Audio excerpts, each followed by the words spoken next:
Okay. Hello, everybody. Give me just a moment.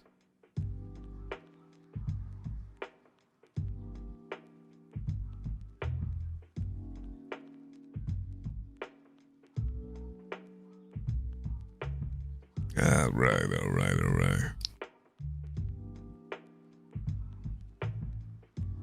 Hey, hi. Good morning. It is 11 a.m. EST. Or is it EDT? So many letters, EST, BDT, fucking, like all this other stuff. Like, it's hard to get, it's really difficult for me to get a being JST boy for such a long time and everything like that. So getting adjusted to my time zone has been an experience. Hi, everyone. My name is Goldbullet. Your mic is doing that static thing. God, don't you wish everything could just work out fucking perfectly? Let me try to fix that very quickly. Isn't that fun? Me having to fix things on stream. Just give me a second. We're gonna go back to the starting soon screen and I'm gonna try to fix this very quickly. Yeah, give me 1 second here.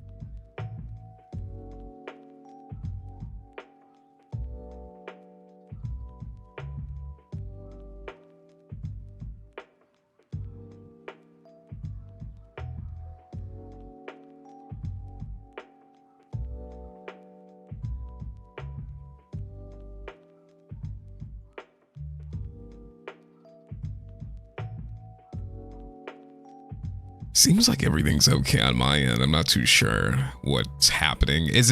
How bad is it? Is it like terrible? Is it noticeable? Should it be something that needs to be addressed? Because on my end, it seems to be just fine. That is kind of strange. You're fine. Oh yeah, I am standing in the rain today. Hi everyone. My name is Goldbullet. You can see expert weapon specialist and a head sniper of ARMIS. It's nice to see you. It's nice to be here. I do have some tea with me today. I want to apologize very quickly if I at any point I begin to cough or I begin to have like a coughing fit. Just bear with me. I am a little bit sicky at the moment. I'm trying my best to get through it though.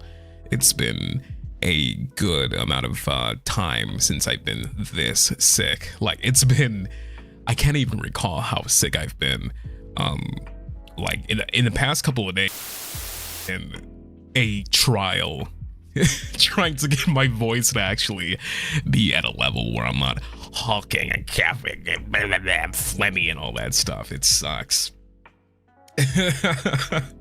Like it really blows. The static again. Okay, let me try something. I think I might know what the issue is. I can fix it very quickly. God damn it.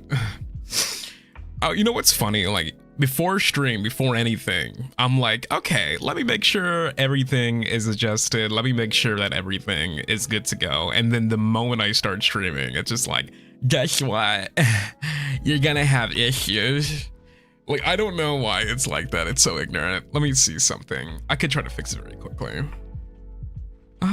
Where would that be? I think that would be in Task Manager. Lean into it to make it more of a horror thing. I hate that though. I hate like when my microphone decides to fucking like detonate. It's so disgusting and annoying. Let me see if I can fix that very quickly though. Let me see. Also, today we were originally gonna be talking about the Kudo board, but it's not streamer friendly, so I'm going to be reading that in my own time. Today we are going to be strictly talking about the Hololive Expo and my trip to Xenokuni, my impressions of Tempest, and of course the 14-hour flight. Oh, that was so much fun. That 14-hour flight, I'll tell you. Oh boy. Okay, let me try to see if I could set that to this. Okay, now bear with me. My microphone might like be silly at the moment. Set infinity. Okay, hopefully that fixes it. Let me try to repair this very quickly. I'm gonna be muted. Hold on.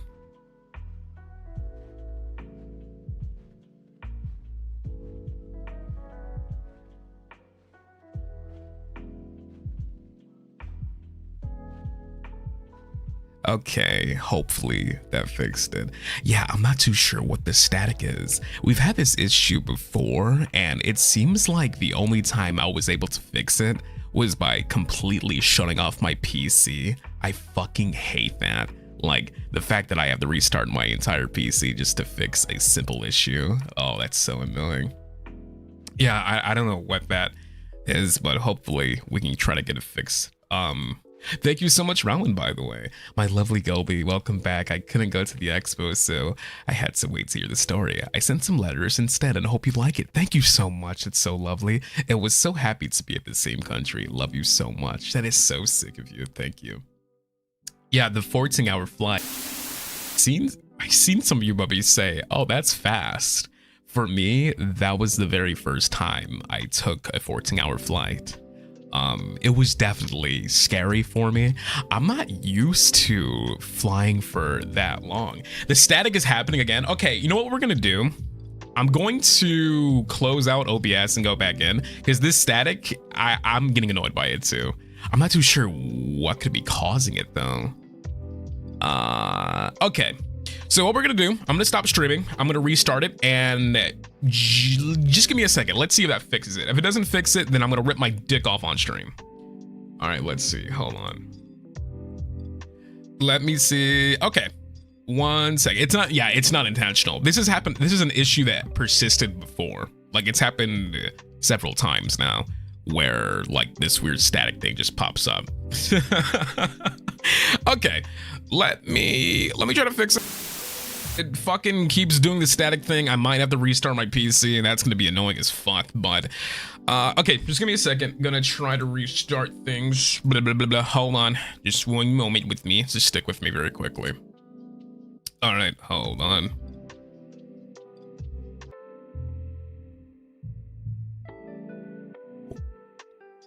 All right, let me see. Hi, welcome back. I'm here. Is there I swear if there's static, the only way that I have to fix it is like turning off my PC. I might have to do that. That was just a few seconds. He's been gone for so long. Is there static? Is it? I hate that jump scare shit. That needs to go. Gibby, hi, welcome back. Okay. Is there any FNAF fucking jump scare static? Any like William Afton static? I don't want that on my stream. Not right now, it's fine. Okay, hopefully everything's good to go.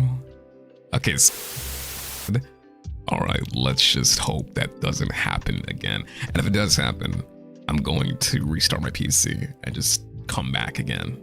I hate that. It's there, oh God! Damn it! Okay, we're gonna restart the PC. I'm restarting the fuck. I need a new PC. I just need a new fucking PC. All right, bubbies, hold the fort down. No dancing without me, okay? Remember the rules. No dancing without me. So if I see you fuckers dancing without me, we're gonna have problems.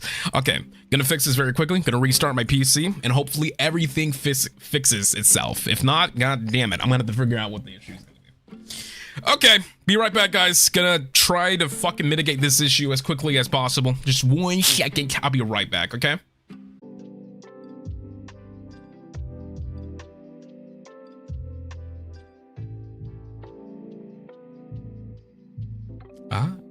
Oh. Hey. Hey, everyone. Run. You can't run from me. If that didn't fix this static, then I'm going to combust into complete energy and detonate right on the spot. Hi, Gibby. Hi, how's it going, everyone? Thank you so much, by the way, for the 5 gifted memberships. Thank you so much, Bianca, for that. It's very sweet of you. And thank you so much, Andy. Thank you so much for the 5. I really do appreciate that. Hi, I saw you guys dancing without me. I saw you fuckers. Don't even act like I didn't see that. Sorry about that. You saw nothing. I saw everything. Okay. We did nothing. Yeah, sure you didn't. Okay. And I'm not a sniper that can't see everything. So far, so good. No static. All right, hopefully it's gone. Hopefully testing 1 2 3. Maybe it's because I was outside. We're having some interference. Staying nice and inside indoors may have resolved the issue, possibly, potentially. All right, fingers crossed. Come on, don't give me any bullshit. Don't give me this. This is a great April Fool's joke, PC. Thank you so much, PC. We're so back. Okay. Well, I do want to apologize once again for such a strange stream. I hate the static issue is something. If I keep my PC in standby mode or something, I noticed it like comes back every now and again. It's fucking annoying. Thank you so much, by the way, Sky Limit. Thank you so much for the gifted. Mwah. Thank you so much for that, and thank you so much, Aslan. Thank you so much for the 2 months. Thank you so much for stopping on by. The April Fool's earlier was a banger. Yeah, that was gotcha. I got you guys. Got the April Fool's joke in, right? I cannot, you know what? I'm not too sure if it's just me, but sometimes April Fools can be a little silly, Billy. Like, as great as it is to be pranked and everything like that, I feel like there are times where just like I roll my eyes. I'm like, oh God, that's the kind of like jokes I'm gonna be seeing today on my timeline. Like, April Fools can definitely be something people make it not fun. I mean, there's fun in it and everything like that. It's not the kind of like, it's not my favorite, like, would you even call it a holiday? Like, I don't even know what the fuck it is. Yo, Cat Smith, thank you so much for the donation. I missed you so much, Goldie. I'm so happy you're back. I'm so happy to be called a bubby. Thanks for all that you do. Of course, absolutely. I'm also getting your acrylic stand. Oh man, let's go. Those acrylic stands. I wish, like, the one that we had at Hololive Expo, which was me in my little shorts and everything like that. Like with the Hawaiian like uniform on. Very cute. I want that. I don't even have that one yet. I do have one. I have the acrylic stand that I showed off a few times. I even recorded myself playing with it on my Twitter account. I think that's the acrylic stand that you guys have yet to get. Oh, Sky Limit, thank you so much, by the way, for this super. Hold on, let me read this very quickly. Good morning, Gibby. Today is my birthday. What? Today's your birthday? Are you fucking kidding me? Thank you for being a lovely streamer who always brightens my day. Sky, can we, yeah, you know what, you guys are bubbies, you're already ahead of me. Thank you so, let's get a big happy birthday to Sky Limit. We fucking love you. Thank you so much for the sweet donation for today. I hope you have plenty of cake. I hope you have plenty of presents, and I hope you have yourself a lovely, lovely birthday. You know, you only turn 65 years old every now and again. I'm so proud of you for making it this far. I need to stop with that shitty bit. Like, for some reason, I told Octavio that he was like 56 years old. I don't know what it is that I fucking get a kick out of that stupid bit. It's so dumb. I hope you have a great birthday, Sky Limit. Out of curiosity, are you doing anything special today on your special day? Or are you going out to eat? I know every time it's my birthday, I make sure to go get some nice steak. Usually I get my steak and everything like that too. Maybe I go to, oh, I get my cream puffs. I fucking love cream puffs. That's like definitely something I do on my birthday. I'm like, hey, let's go get some fucking cold ass vanilla cream puffs, baby. That's like my thing. I love that shit so much. That is one I am getting. I am happy for it. Fuck yeah, Cat Smith, let's go. The acrylic stand, it's just so wicked to have it in my hands and everything like that too. I'm can't wait for you guys to get yours. Like, I've purchased a lot of acrylic stands and everything like that, but the quality, like, I'm not gonna be biased or anything like that, because I know it's an ARMIS, like, we have our own acrylic stands, and there is no bias, except for the fact that there is, because it's me, and I look fucking amazing. Like, I love it. Celebrating with online friends today. Oh, fuck yeah. IRL later. Oh, kick some ass. I hope you have a good birthday. That's fucking rad. Give me 1 second here. Hold on. I'm gonna mute so I can cough. Okay. So let me bring up where's my notepad? Because I did write a few things down.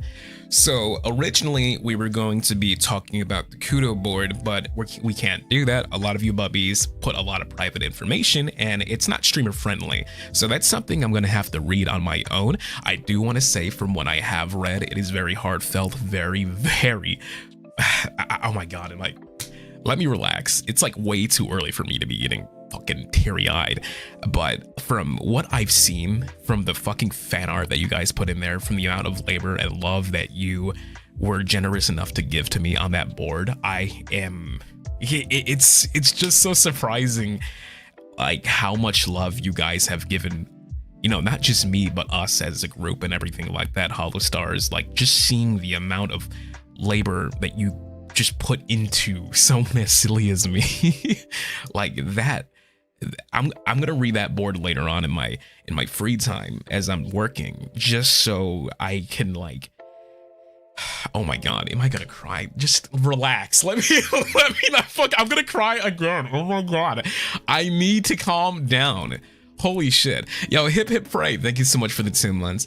Hey man, glad to see you back. Culinary degree's been rough, but having you and the Hollow Boys to cheer me up keeps me going. That's what I'm talking about, hip hip pray. Don't you give up on that degree. I want you to know that you're doing a really good job at what you do, and only you can do it. And that always will be enough. Please keep it up, hip hip pray. And thank you so much, Chaco. Thank you so much for the 3 months. Get love and appreciate it, Stinky.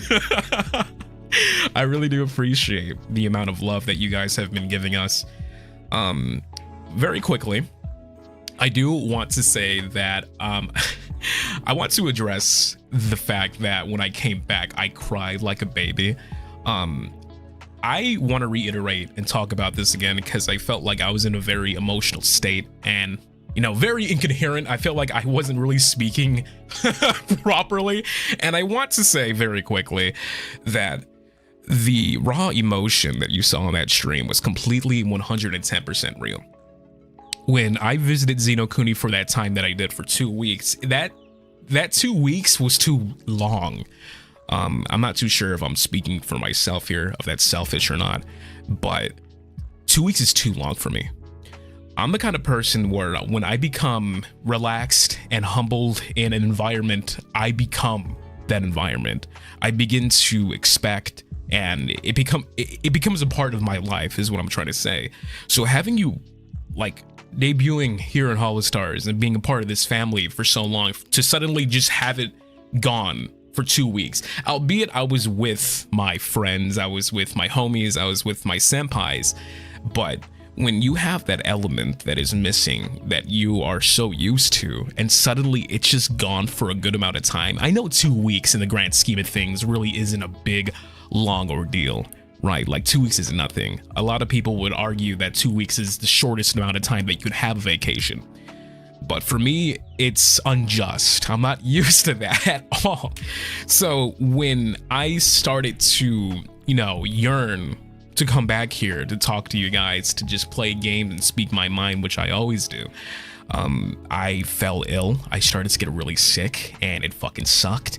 And sitting there and it was just like having my eyes burn and everything like that, and just having the worst, like, you know, scratchy throat in a completely different, like, you know, part of the universe as well. It's just like, where am I? And I miss you bubbies so much. It fucking, like, as much as it rocked, as crazy and culturally how different it was in Xenokuni, I couldn't stop thinking about you guys. I legitimately I can't be separated like that again. And if I do decide to go to Xenokuni again, which more than likely will happen, then I need to make sure that I have the proper equipment to stay in contact with you guys, because I know I was talking on Twitter for the most part, making tweets and everything like that. As silly as that was, as fun as that was, it just did not feel intimate enough. It didn't feel right. It was just like, yeah, I'm tweeting, but I'm not really talking. A lot of my friends, a lot of the homies were like, you know, Goldbullet, you stress out a lot. I want you to take these 2 weeks to just relax and, you know, have fun. And having fun, like being told that, is like a difficult sentiment for some reason, because I'm so used to sitting my butt down and working and everything like that, that being told to relax and sleep, because they're like, Goldbullet, you don't get sleep, you don't go to bed. Why the fuck don't you go to bed? It's difficult. But now that I'm back, and now that the jet lag is for the most part kind of going away, I'm feeling like myself again. And I think being homesick has always been like this fucking arbiter of like what makes me like to my core weak as a person, because I'm like, I just want to go home. I just want to eat more cookies. I just want to fucking get my milk and fucking dunk that shit and play my games. Like, I don't know why I'm like that. I'm you guys mean the world to me, and it's hard to separate that now. Like, albeit, how long have we been here, or how long has ARMIS been here in HOLOSTARS? It really hasn't been that long, but time is flying by like this, right? It just feels like I've always been here, you know? You mean so much to us, thank you. Yeah, I got Bubby sick. Exactly. It feels long. 4 months. Yeah, like those are short numbers. Like we haven't been here for like even half a year yet, but it seems like that 2 weeks was a lifetime. Almost 5 months. That's fucking insane.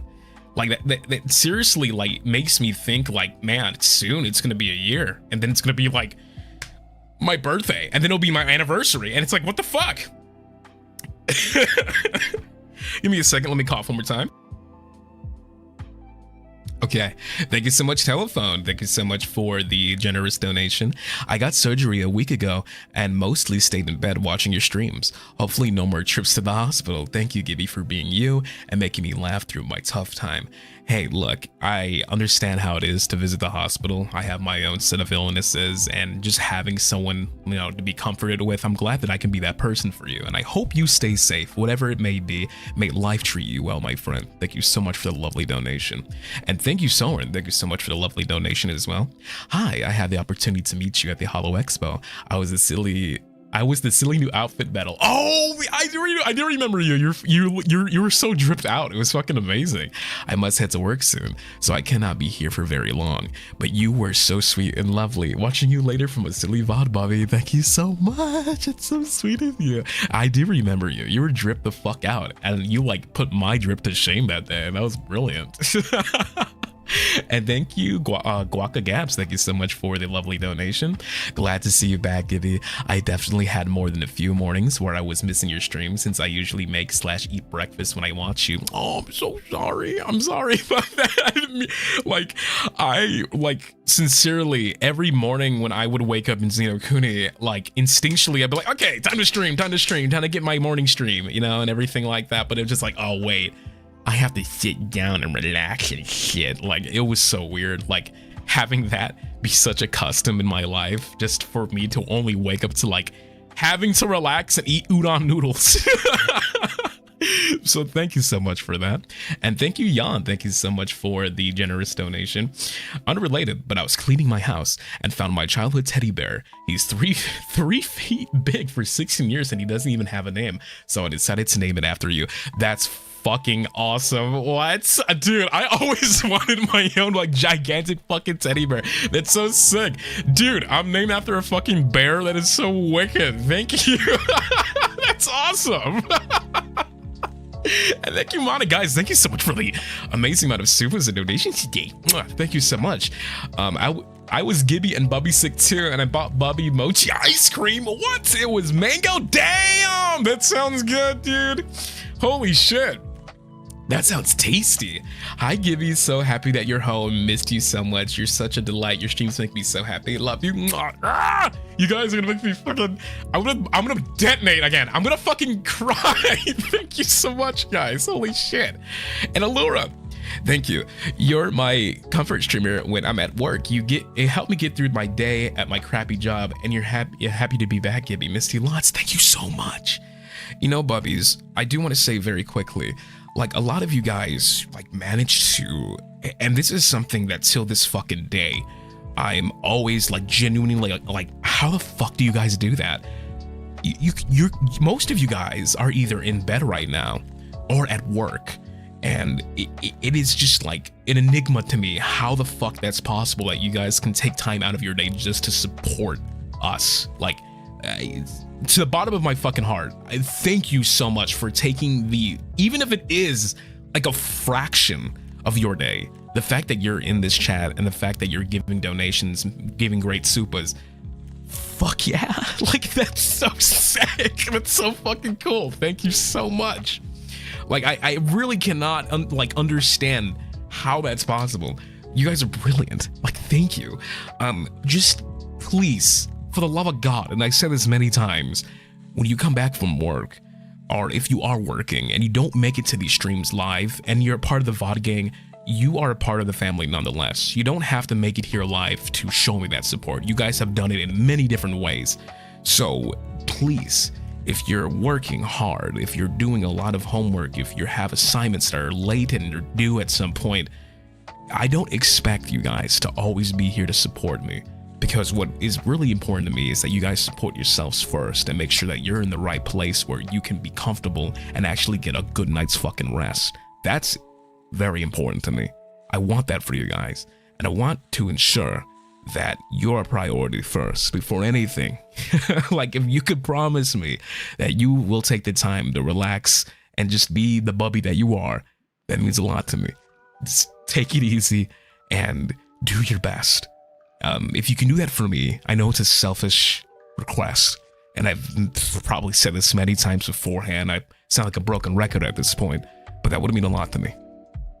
Like, seriously, my day doesn't feel right without hearing or seeing at least you. Oh my God, that's so, God.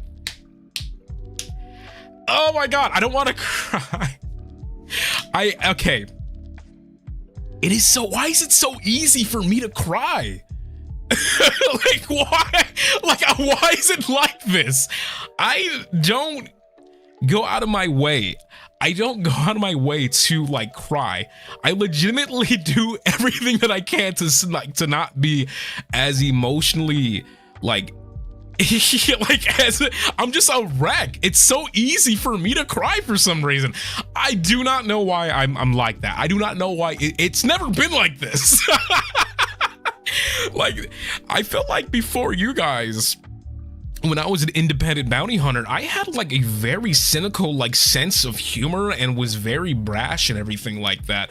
But just being here has humbled me in a way where I never thought I could get this side of me.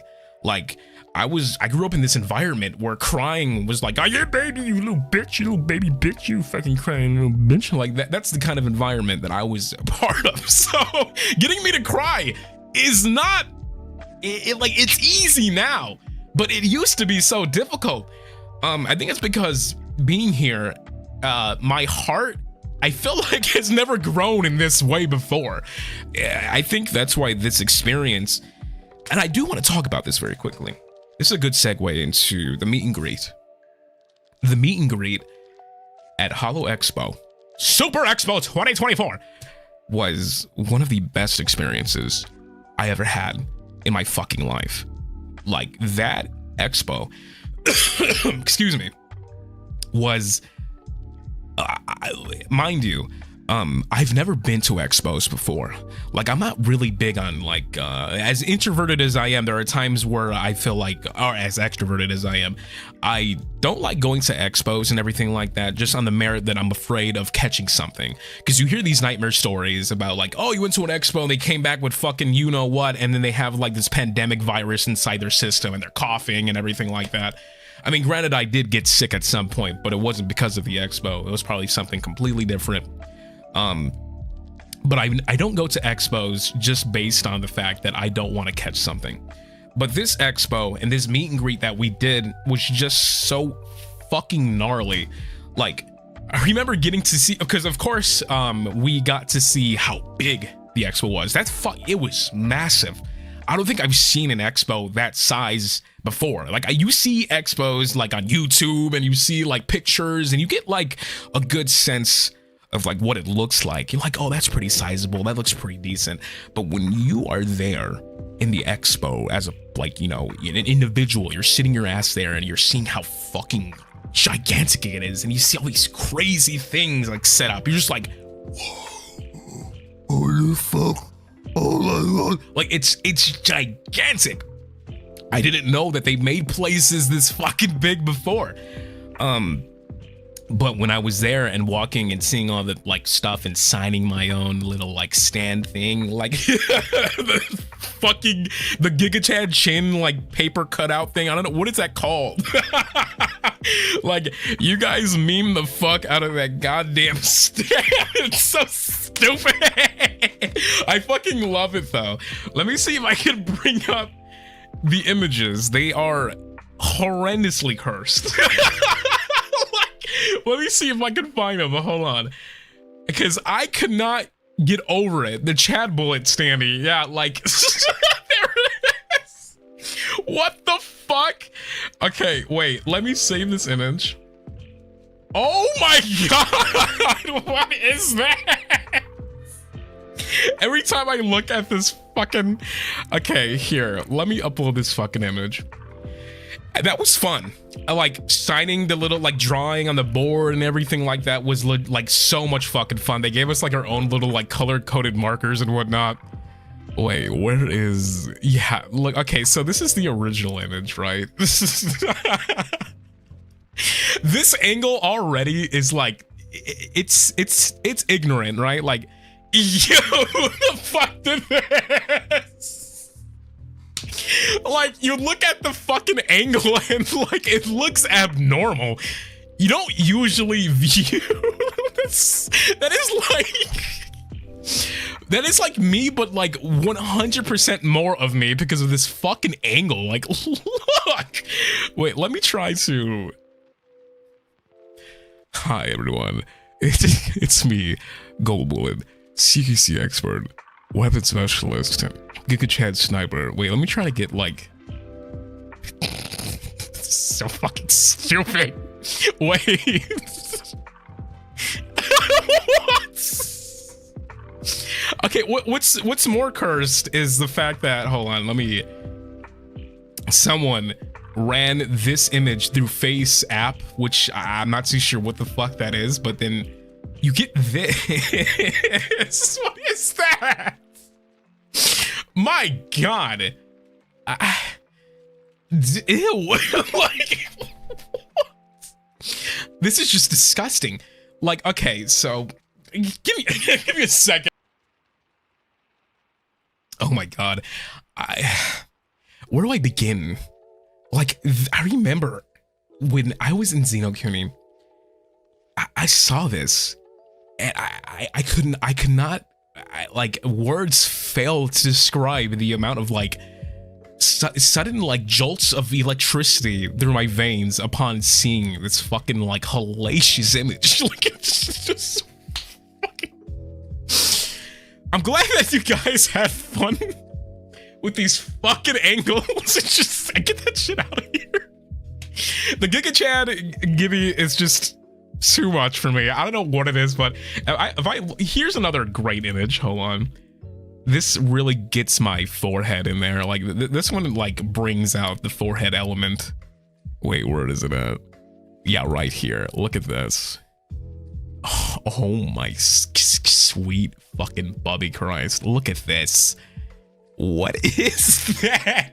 My forehead is not that big, right? Like, oh my god. 5 heads? Okay. Yeah, this is the most grisly angle you could probably take of me. Like, some of you fucking... Okay, some of you bubbies, I'm gonna fucking... And I mean this lovingly. I'm gonna find you in an alleyway and beat you up because... If you go on the thread on Twitter, like if you open up the fucking replies, some of you were playing tic-tac-toe on my fucking head. It's not that big. It's not that big of a fucking head. You can play tic-tac-toe literally on any surface, okay? It doesn't matter if it's like small or big. You guys are just big fucking assholes. I got a real kick out of that. My god, look at that. You know, what? Oh yeah, that's another thing I wanted to point out very quickly. They were giving out like the little flower heads and everything like that, and they were like, hey, you can put the flower over your shoulders if you want to. And I did that. It's so cute. And look at the little fat Bubby. Look at your little chubby baby in the corner right there. He's so cute. There's another one down there as well. Get that shit off the screen. That's enough of that shit. Yeah, but the expo, when we were given our own markers and everything like that, if you noticed, now for some of you bubbies who unfortunately couldn't make it to the expo, I just want to say, if you didn't make it to the expo, don't sweat it, right? Like, I still love you. I don't want there to be some kind of rumor like out of nowhere where it's like, if you don't make it to the expo, you're suddenly an asshole. You don't support your Oshis. Like, guys, like, if you don't, I couldn't even make it to the expo. Like, it's okay if you guys don't make it and everything like that. Don't feel bad. I don't want you guys to think this is the cream of the crop. This is the only way that you can show us support is by being at the expo. Like, for you guys who did make it, that goes a fucking massive long way, and I do appreciate that. But for you bubbies who couldn't make it, please don't beat yourselves over it, because I know the feeling of FOMO was super fucking real for a lot of you bubbies, because you see all these you know, so many people in one place and being able to do it, the meet and greet and everything like that. I understand how, like, FOMO fucking sucks. Like, I hate that feeling too, but please don't beat yourself up over it. There will always be next time. And even if you can't make it next time, it's just so much fun being able to relay my experiences and talk about these stories with you. What is FOMO? The feeling of being left out, basically. The feeling of missing out. And that I despise that feeling, because that's one of the worst feelings in the world, right? So if you felt like that to any degree, just know that you're all right. And I love you. Like, I don't want you to think like, oh, this is the only way that you can give us huge support and everything like that. Thank you so much, by the way, for the super and the gifts, and thank you so much, Big Ham, for becoming a tiny little nugget. And thank you, June. Top right triangle. What does that mean? Like a PlayStation controller. And thank you, Shy. Thank you so much for the 5 memberships. I really do appreciate that.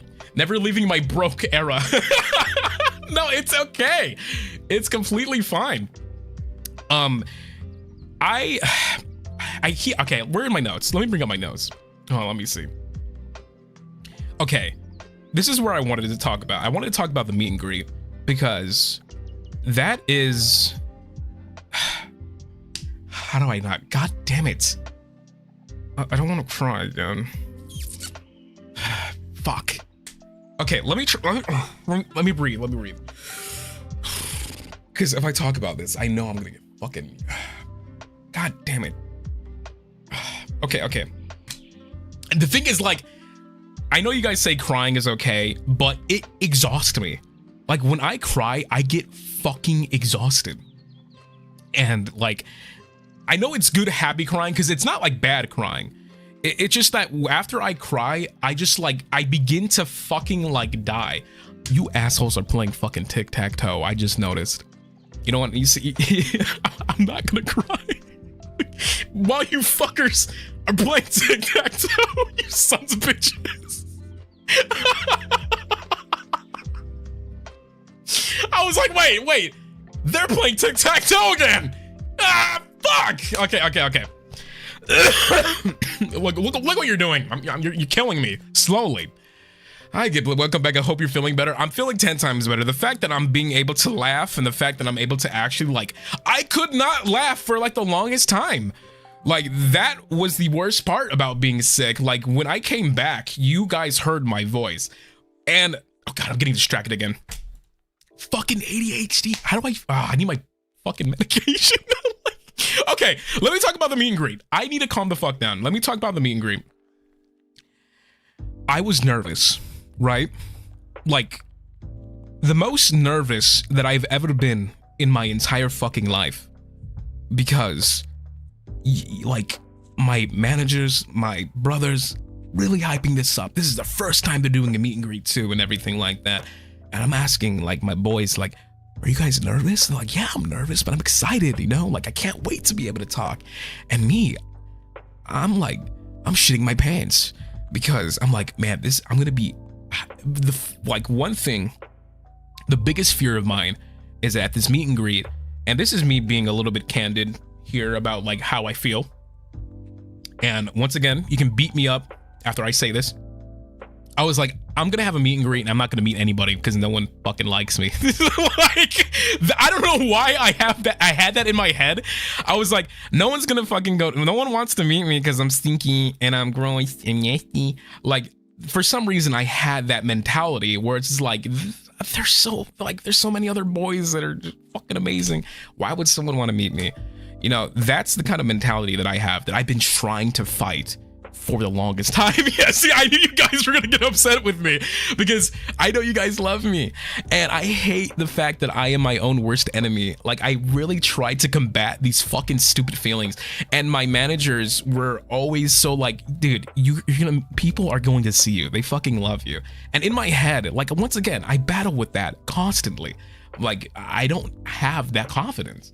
So when I was like, you know, at the meet and greet, sitting there, you know, waiting for everyone to come in like that, I was like, in my head, cementing the fact that no one was gonna come to my meet and greet because I'm lame as fuck, right? Like, this will be like nothing. Boy, was I wrong, and I was happy to be wrong because there were so fucking many of you that I lost count. Like, you guys seeing you was nerve-wracking. But what really humbled me and what really made me feel good and what made me actually grow very quickly to you guys was the fact that you were twice as nervous, like twice as nervous. So that put me in a position where I felt like humbled in the right. I'm like, oh, I'm not the only nervous one here. Like, we're both nervous. So there's nothing for me to be nervous about. It's like one nerve and another nerve connected and like destroyed my nervousness for some reason. I know that's like a weird way to say that. I probably described that horribly, but seeing you guys be just as nervous put me in a position where I'm like, oh, I feel a little bit comforted in the fact that we feel the same exact way. And it was easy for me to open up in that, to you guys like that. One thing, God, I'm gonna fuck. Okay, one thing that I can't get out of my head is that a lot of you are Japanese speakers, and you speak amazing English. I want you to know that a good amount of you were Japanese speakers, and the fact that, okay, the fact that you guys went out of your way to speak English to me in the best way that you could, I want you to know that I understood every word that you guys were saying to me. And a lot of you Japanese speakers were very apologetic, right? You were very like, sorry, my English isn't the best. Sorry, you can't really understand me. I understood every fucking syllable that came out of your mouth. I was on alert that day because just hearing your voices and seeing you guys like, and this was what really got to me, that you guys were so nervous. You were visually and like physically shaking. And just seeing that behavior in front of me was so humbling because, like, once again, I suffer from a lot of confidence issues. So having someone have such a visceral kind of like reaction towards seeing my goofy ass, seeing me be silly, just seeing that, I was like, these are the loveliest people I've ever seen in my fucking life. Like, these people are just so sweet, and they're shaking, they're nervous, they're accidentally saying things that they're fumbling their words. It made me feel that love that has been so difficult for me to find. So thank you. If you guys are nervous meeting me, just know that I am just as nervous. So at the next meet and greet, I promise you that if you wanted to, you could just beat my ass. Like, you could just start beating me up if you wanted to. I was a nervous wreck. And the fact that you guys were that vulnerable, and the fact that you guys showed me that side of you, that you were willing to give me this experience of being that open, there was one Bubby in particular that I remember they began to cry, and this is how you get me. If I see someone cry, I'm gonna cry, right? I'm not gonna speak about it because of course it's a private thing. I don't want to speak about it completely, but just seeing some of you Bubbies cry over me,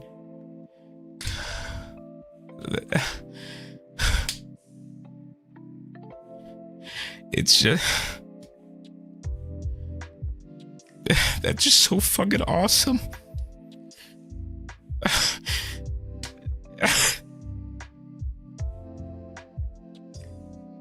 I love that that passion, you know, that fuel, that fucking energy. It's what keeps me alive. It's what makes me me. And just seeing that essence of life gave me the motivation to just be a stronger person. It was just so fucking cool of you guys. Like, it's just so fucking awesome. And I can't be more thankful for you Bubbies to be there in person. And most of you Bubbies were absolutely sweet. And I want to study Japanese just so I can relay sentences properly, so I can also like speak on that caliber. A lot of you made like your own figurines, your own like plushies. I've never had this amount of love given to me before. I'm not used to this. It just meant everything to me. Oh, fuck, man. Oh, why am I cry too easily. Oh my god. We love you, Kippy. Thank you for the fucking super holy shit. Sending you love and comfort. Thank you so much. You deserve every ounce of love we all give you. We're so proud of you. We're glad that you're still here. Thank you. It's so fucking wicked. And thank you so much, Ryu, for the 20 gifted. Holy shit. Give me 1 second. Ah, son of a bitch. I knew I was gonna cry. And itching my fucking eye. When I cry through my fucking nose. I cry through every orifice of my fucking body. I am just a leaking man right now. Oh my god. Thank you so much, Pure Blue. I sincerely very appreciate how you always being supportive. That's why I also want to support you in any way that I can. I love you, man. I love you too. Thank you so much for that. And thank you so much, Captain Meow, for the 3 months. We love you. Thank you.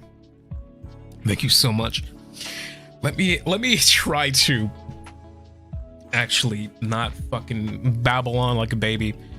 But that meet and greet was so fucking fun. And I got to talk to, like, I think it was like over 30 of you. That was just brilliant. And I cannot wait for the next expo, because I remember after the meet and greet, after we had so many people come up and, you know, talk and everything like that, like 1 minute goes by fucking, it's so fast. It started to irritate me just a little bit, because there are times where like someone would be talking to me. I'm like, oh, this is a really engaging fucking conversation. I love where this conversation is going. And then in a second, it's like, okay, next. It's like, wait, no, come back. Like, and it's just like, what the fuck happened to our conversation? No! And I remember there was a couple of instances where like I'm talking to a Bubby and everything like that. And it's like, oh, this is fucking, wait, they're taking you away already? It hasn't even been a minute. Like, what the fuck? So like a minute surprisingly goes by incredibly quickly, and I wasn't like, I'm like, minutes usually last longer than this, right? Holy shit, thank you so much, Rowan. I'm crying right now too. Gibby, Rowan, I fucking love you. Gibby, you deserve everything. You'll never know how you changed my life. You made me not give up on myself. I'll support you as much as I can. Rowan, keep kicking ass. You're fucking awesome. And thank you, Boop Snootin. Boop Snootin. I'm like, that's a fucking amazing name, Boop Snootin. Thank you so much for the 50 gifted memberships. Holy fuck. Oh, that's so fucking awesome. Yeah, but when Boop Snootin. That's such a good name. I remember when it was finished, after we were done with the meet and greet, I was like, I want to do more. Like, just having that, you know, very intimate one-on-one connectivity between like me and Bubby, you Bubbies, that was fun as fuck. Like, I wish I can speak to more of you in that way, which is why these expos, like, I'm looking forward to next year, because like, now that I have the experience and now that I have the confidence and I know what we're gonna be doing, because this happens every year, I cannot wait to do it again. And I'm looking forward to seeing more of you Bubbies at the meet and greet. That shit was just so fucking awesome. It was fun. I think what was really cool at the expo too, and maybe some of you guys who were there can confirm this, did you guys have like the little like HOLOSTARS drink? It was like blue. It was like this blue, like fizzy, bubbly drink, and it was really, really tasty. That shit was so good. It like it felt like a melted like popsicle that was nice. Yeah, was it Altair's? Yeah, it was like a blue. It had like yellow stars in it. It was tasty. Yeah, I have a funny story about that. So we got to sample like the little treats that we were given at the expo. So you had like that meal that was like the little rice and the stars, and it had like the meat, and it was like the ketchup with the fries and everything like that. And then we had the HOLOSTARS like drink and everything like that. And I was sitting down, I was with Jurard, I was with Ruze and Octavio. We were sitting at the table drinking our fucking HOLOSTARS drinks. And I remember at one point, I'm like sipping on okay, now, I'm not too sure if I can talk about this, but that drink is a hazard in the best way possible though, because those little stars, I'm an idiot, right? Because I'm over here thinking that I could just slurp those up like they're boba. I thought they were soft. They were like made of like chocolate or some shit, right? So I'm over slurping it and everything, and it hits the back of my fucking throat like a fucking bullet, like just ricochets into my fucking stomach, and I'm like sipping on it, and like it goes in my throat. They almost killed me. See, Haka, I'm glad I'm not alone, because that shit happened to me. I was just like sipping on it, like, and that shit hit my throat, and I was just like, what the fuck? Like, maybe that's what got me sick. The more I think about it, I'm like, that was violent. It was rough. Yeah, it was tasty though. Like, of course I didn't die, and of course it wasn't like the worst thing in the world. I just wasn't ready for it. I'm glad that Haka Senpai agrees, because that shit, like, if you're not that drink, oh my god, I kind of want a boba one. We need to like make a boba one next time, because those little stars, if you weren't careful with them, they got you. That shit was scary, but very tasty nonetheless.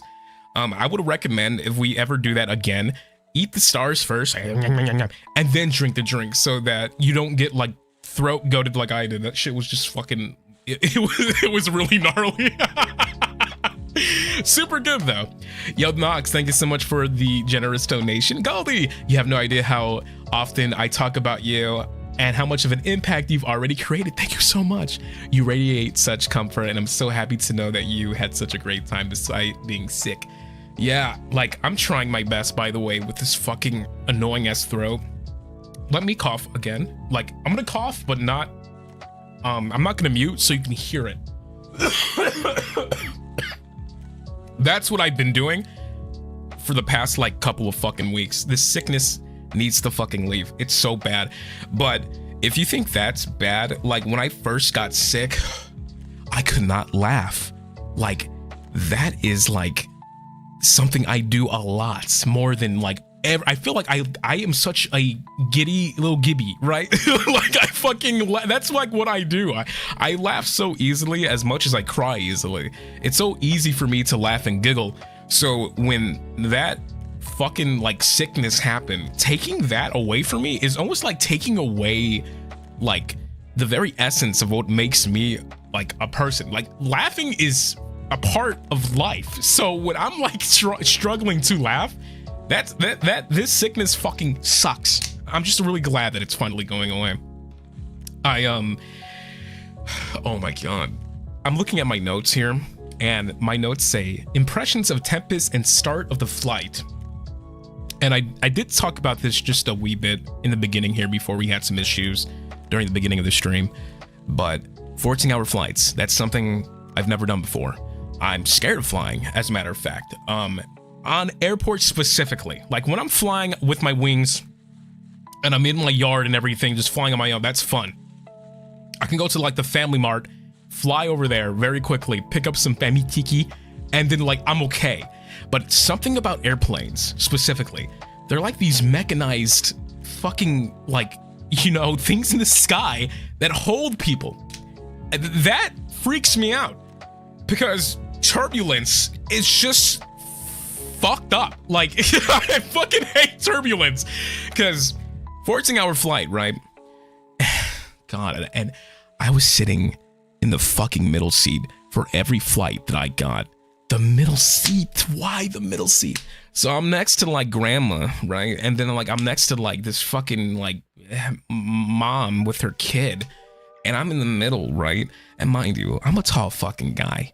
My legs don't really like work the way other legs do. So when you sit on a chair, right, you like put your two legs in front of you like that. I had to sit like a fucking frog because I'm so fucking tall and I'm wide. You know, when you have a body mass that's this big and you're sitting in the middle seat, that's not fun. I would have preferred the window seat. I would have preferred any other seat but the middle seat. So I'm between Abuela and fucking this stupid ass kid like screaming and shit.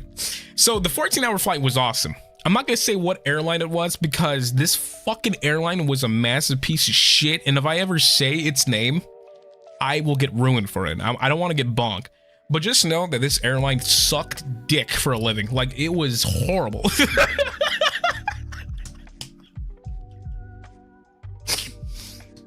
I need to be very careful with what I say next, because I cannot name drop this shit.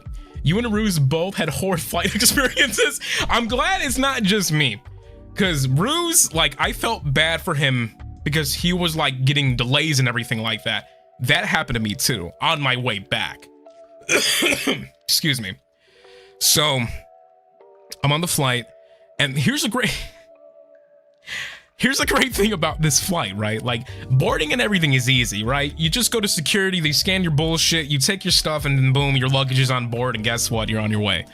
But the 14-hour, I'm not used to flying for that long on an airplane.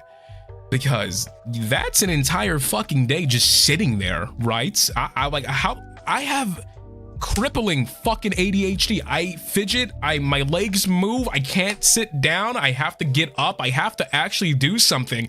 Otherwise, I get fucking uncomfortable. I get like itchy on the inside is the best way that I can describe. Like, if I sit in one place for too long, that sucks. Like, I can't do that. I need to like play a game or be focused on something else, or I need to fucking go to bed. That's the only way that I can actually like manage my ADHD unmedicated. Also, thank you so much, Minnow Candy. Thank you so much for the super. Been amazing watching you and the boys grow. When I miss a live, the VOD is there to make me laugh. Keep up the hard work, and I'm happy to call myself a puppy. Looking forward to more laughs and memories. Mwah. Thank you so much, Minnow. You rock.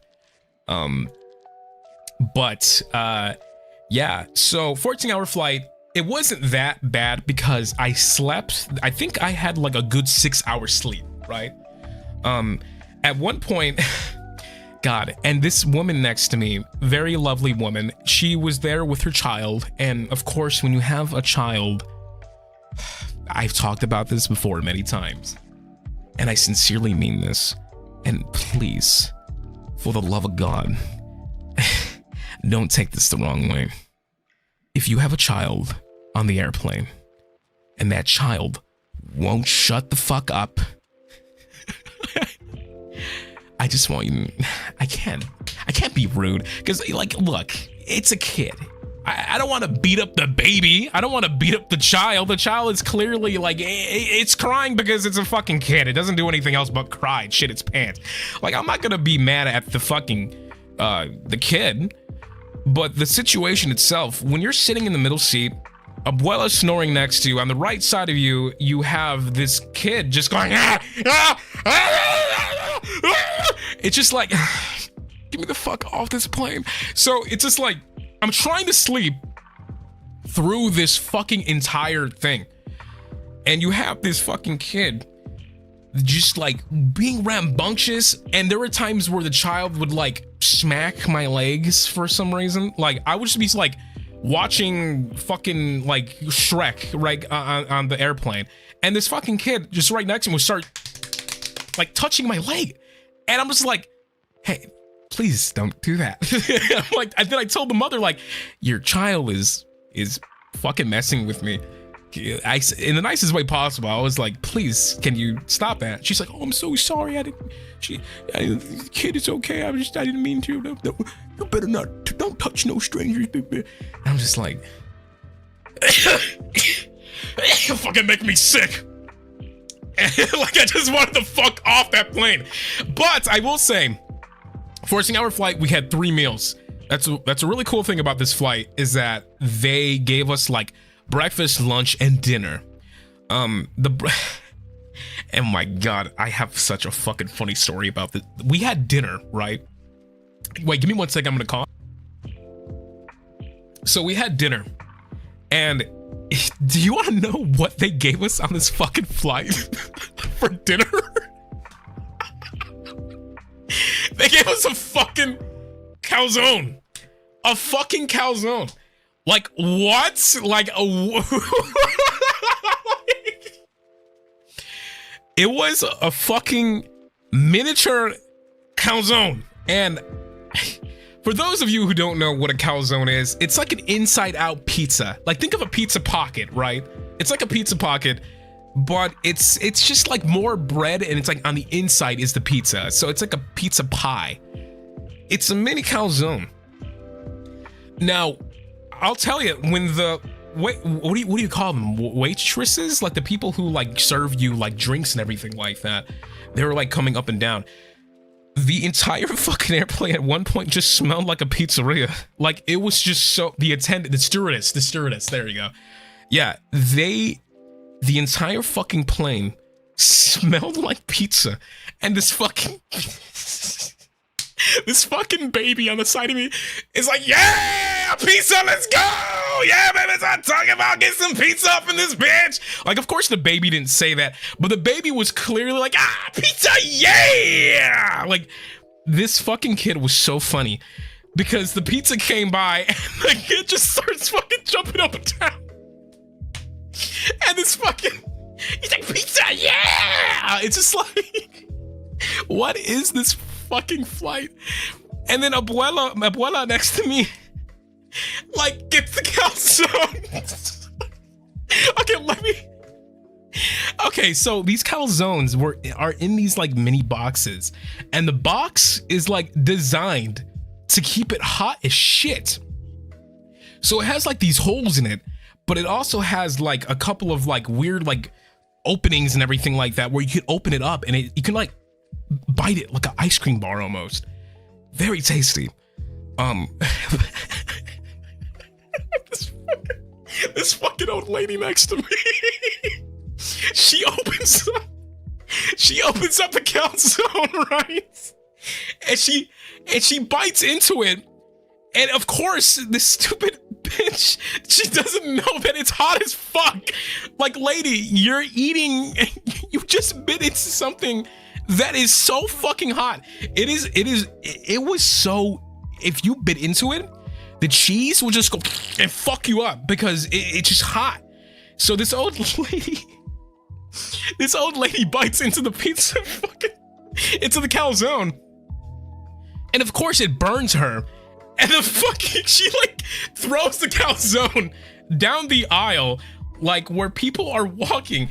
And this fucking calzone is so like fucking greasy. It just starts sliding down the aisle. And the fucking stewardess, without knowing, she like runs it over with that tray of food. And you just hear, and I saw this happen. I legitimately saw every moment of this happen. And then the stewardess says this joke that I feel like only you would have to be there to believe it. She said, well, that's a cheesy way to go. I could not, I was like, get me the fuck off this plane. You need to get me off this plane. What the fuck is happening? It was such a horrible joke. It didn't make any sense. And then this stupid ass kid is like, can I have it? What the fuck? They could not have put me in a worse like seating position for that fucking 14-hour flight. And mind you, like, I'm not too sure if Flayon seen any of this, because Flayon was on the same fucking flight. Now, yeah, that's right. Flayon was on the same flight that I was. I wonder if he remembers that. Because I know he remembers that fucking calzone, like the entire planes. We were on the same plane. This is probably something I should have prefaced very quickly, but on this plane, Flayon and I had the same flight. When I was at the airport, I was like talking to Flay, like, oh my God, I'm finally here. I took the picture and showed him. He was like, wait a minute. I think you're at the same airport that I'm at. I'm like, no shit, are you serious? He was like, yeah, come to this area. And I'm like, okay. So I walk there, and would you fucking believe it? I see Flayon. And Flayon, he, like, I remember seeing for the first time, and it's like, this was the first time, mind you, that I've seen Flayon in person. I've interacted with Flayon many times, collab with him and everything like that. But getting to like, excuse me, sorry about that. When I made eye contact with him, he made eye contact with me. We're looking at each other, and he just has the biggest smile on my face. I point at him, and he points at me, and we just, without even saying a thing, embrace each other, like hug, big ass hug, big fucking hug. I was like, yo, you look fucking amazing. And let me tell you, man, let me tell you something about Flayon. This man, his fashion sense is incredible. Like, we were almost wearing the same exact, like, we had like a really cool, like, pullover, like, undercoat. We had really similar coats, but man, he made that shit look fucking brilliant. Like, Flayon has this great fashion sense, and he has like, he has like this aura, right, and body language that is so fucking inviting. Like, when I heard his voice, I'm like, you need to shut up, because someone's gonna recognize your ass. His voice is so, like, you can catch it from a crowd. But we sat down, we talked for a while, and we were getting on the same flight. I was gonna bring something up that I can't talk about. I didn't talk about, mention to Flay on what he was talking about, but I fucking love Flayon, because he'll just, let me think about what I'm gonna say before I say it. There were, okay, now he was saying shit just to make me laugh. There would be times where he would just roast somebody for some reason, and I'm like, Flay, shut up, what are you talking about? He would just say something so out of pocket. I'm like, fucking cracking me up, man. Like, he has such a fucking great sense of humor, Flayon. Like, I felt like the both of us like vibed so fast and so quickly. I fucking love Flay, man. I want to talk to him more, bro. He's so fun to talk to. And I remember I took off my jacket at one point, because the fucking airport, it's not like air conditioned at all. It's like kind of sweaty and everything like that. What the fuck? And I take off my sweater, and then he goes, oh, holy titties. And he's like, he looks at my breasts, which, mind you, I don't think they're fucking incredible, but he like immediately sat down. He crossed his legs, and he was like, yeah, I know you're more than like 60 something inches. I'm like, what are you talking about? And then he was like, we need to measure you. He is so goofy. I can't get over that fucking interaction. But man, just like when I embraced Flayon and we were talking to each other, staring at him, and he was like, we're just talking on a level of like, you know, it was so fucking nice having him like, you know, I know this sounds weird, but I promise you, like, I felt this attraction where it was like, this guy can hold a fucking conversation for years and I will never get sick of like talking to him. Like Flayon is that kind of person where if you will just get along with him. He is so fucking fun.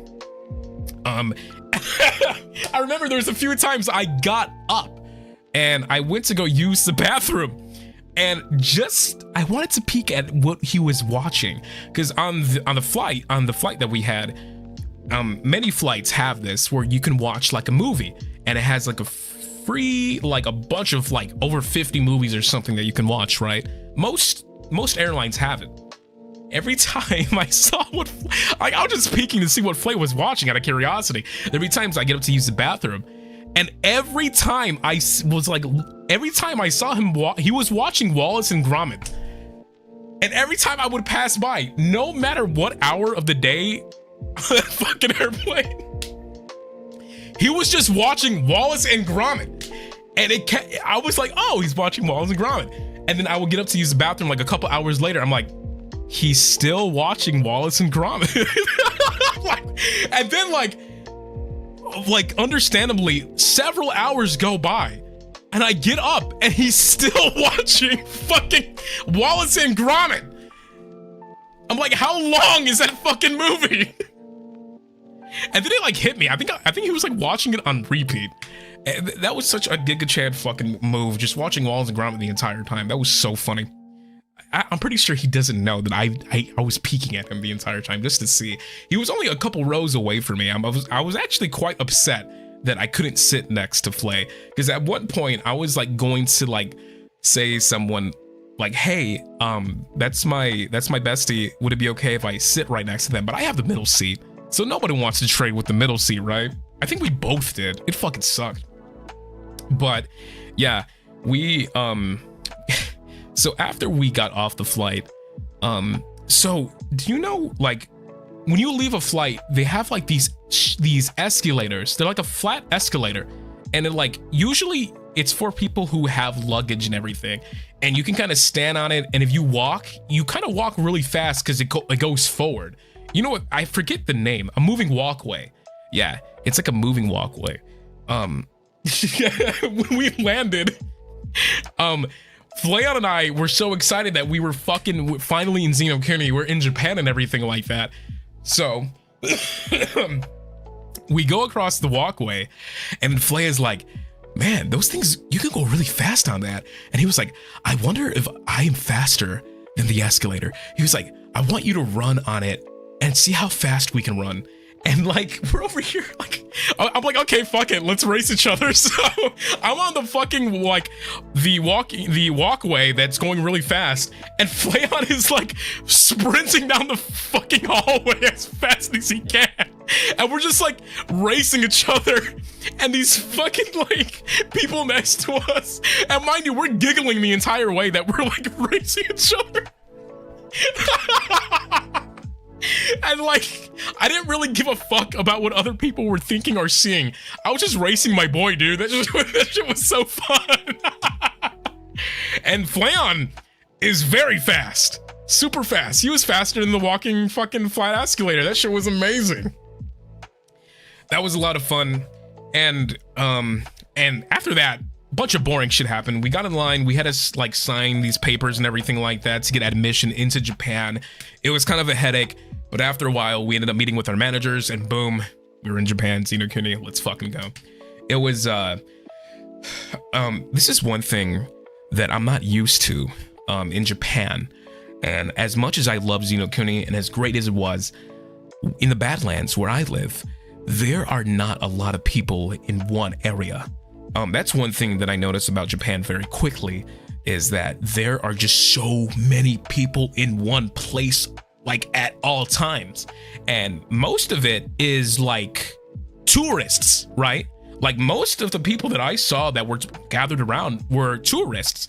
And me, I get very exhausted very quickly. I get overstimulated when there's a bunch of people in one area because of like, that's just the way that I am. So there were times where there were so many people that I started to get like woozy because I'm like, whoa, this is so many fucking people. Like, my God, like what the fuck? Because at one point we went to a very nice mall. I think it was in Tokyo, the Tokyo Tower, which by the way is fucking awesome.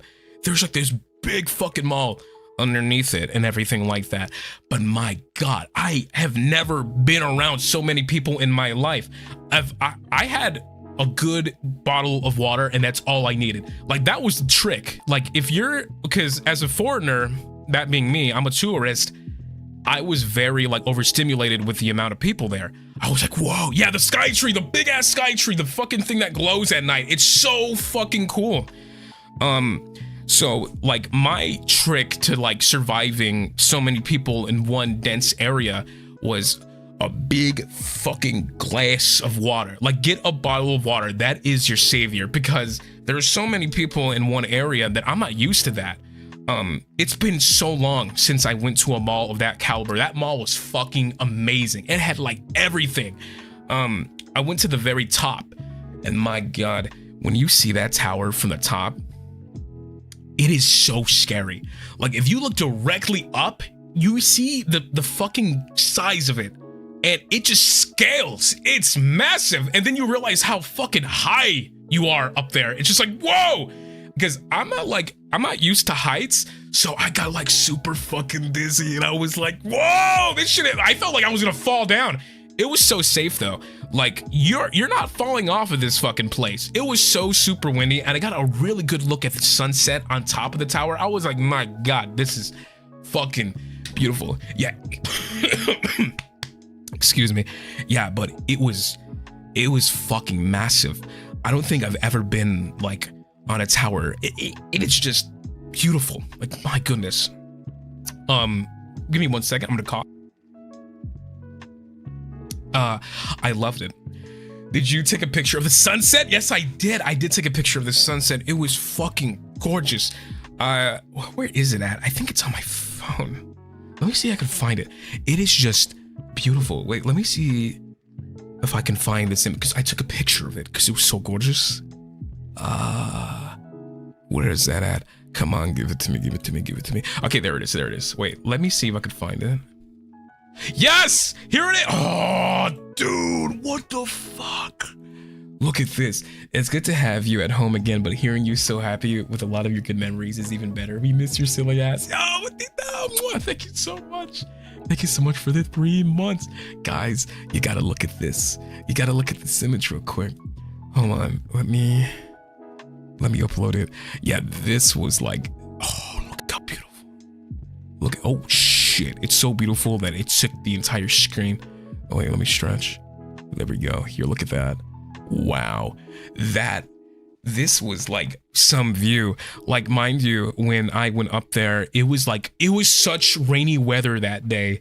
Like getting to the sky tree, the tower, whatever it's called, it was raining. It was like windy as fuck. When it rains in Japan, like my God, like that rain is cold as shit. It's so freezing. And I was like getting worried because I was with some friends and everything like that climbing up here. And I was like, oh, we're gonna get up there. It's gonna be like super wet and scary and like it's probably not gonna be fucking, it's gonna be gloomy. But by the time we got up here, this was the sight. Like going through the rain and going through all the wind was worth it because we got this fucking amazing view. Look how lovely that is.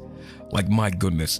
And I feel like this picture really isn't doing it justice, but we are really high up. Like, we are very up here. It was very scary because you look down and you see all like everyone looks like ants and you're just like, whoa, like my God. Looks awesome. Yeah, this was like, look at the sky. Oh my God. Like, it was so, what's the word? I don't think that, you know what? I can use romantic in like a non-romantic sense. It's just like the whole romance of like going through like the rain and like going through the incredible winds. And my umbrella at one point, the wind was so strong, it went inside out, and it was like such a trivial process to get here. But when we finally got up here and the rain calmed down, this was the view that we got, and it was so lovely. I think there's a couple of other photos I have right here that I can share with you.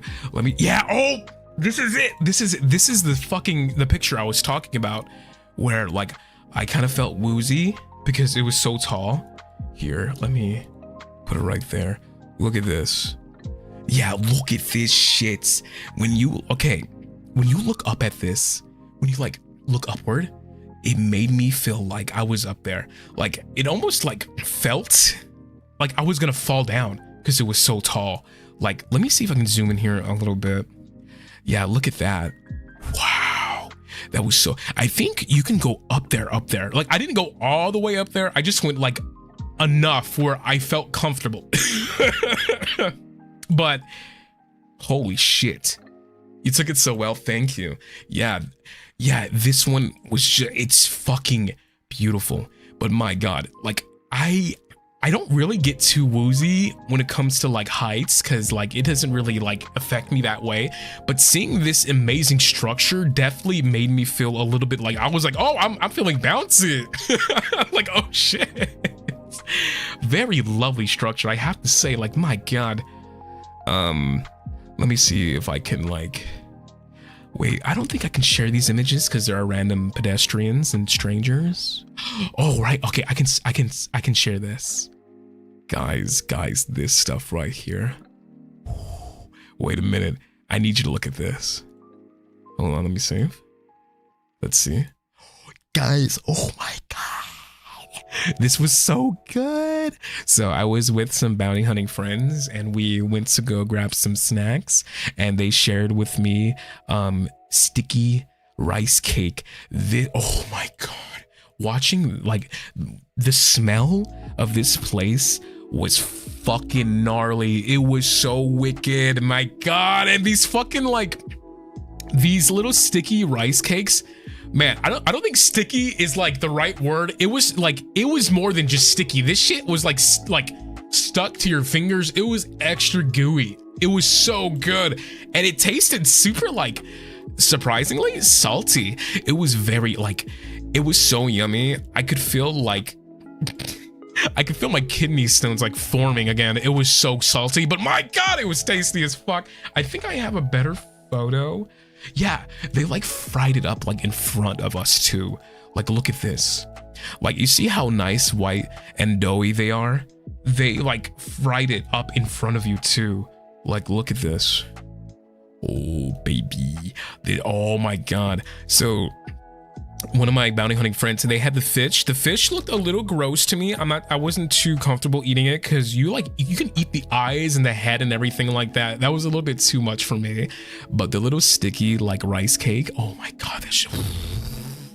When I tell you that flavor was so like, it was everything. It was sweet, it was gooey, it was so, oh my God. I'm getting too excited talking about it. I want more of this shit. That was so tasty. Fish. Yeah, for me, I was like, I am not eating that fish. That fish was like, whoa, like I do not want to try. Like the head and the eyes just looked like a little too scary for me. Like, I don't know what is it about fish.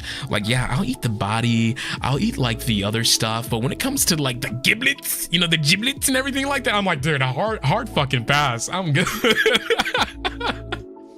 What else can I share? Let me see.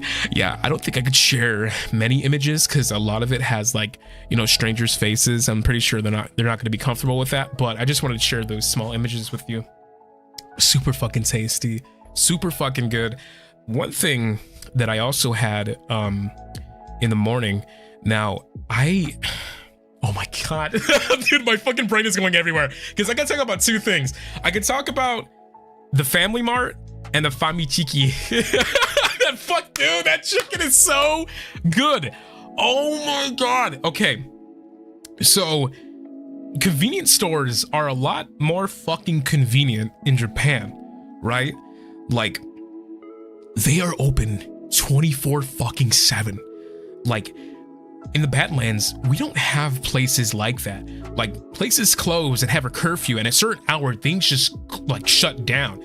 But in Japan, they're practically open 24/7. There are rare instances where places will actually shut down after a while, after a certain point.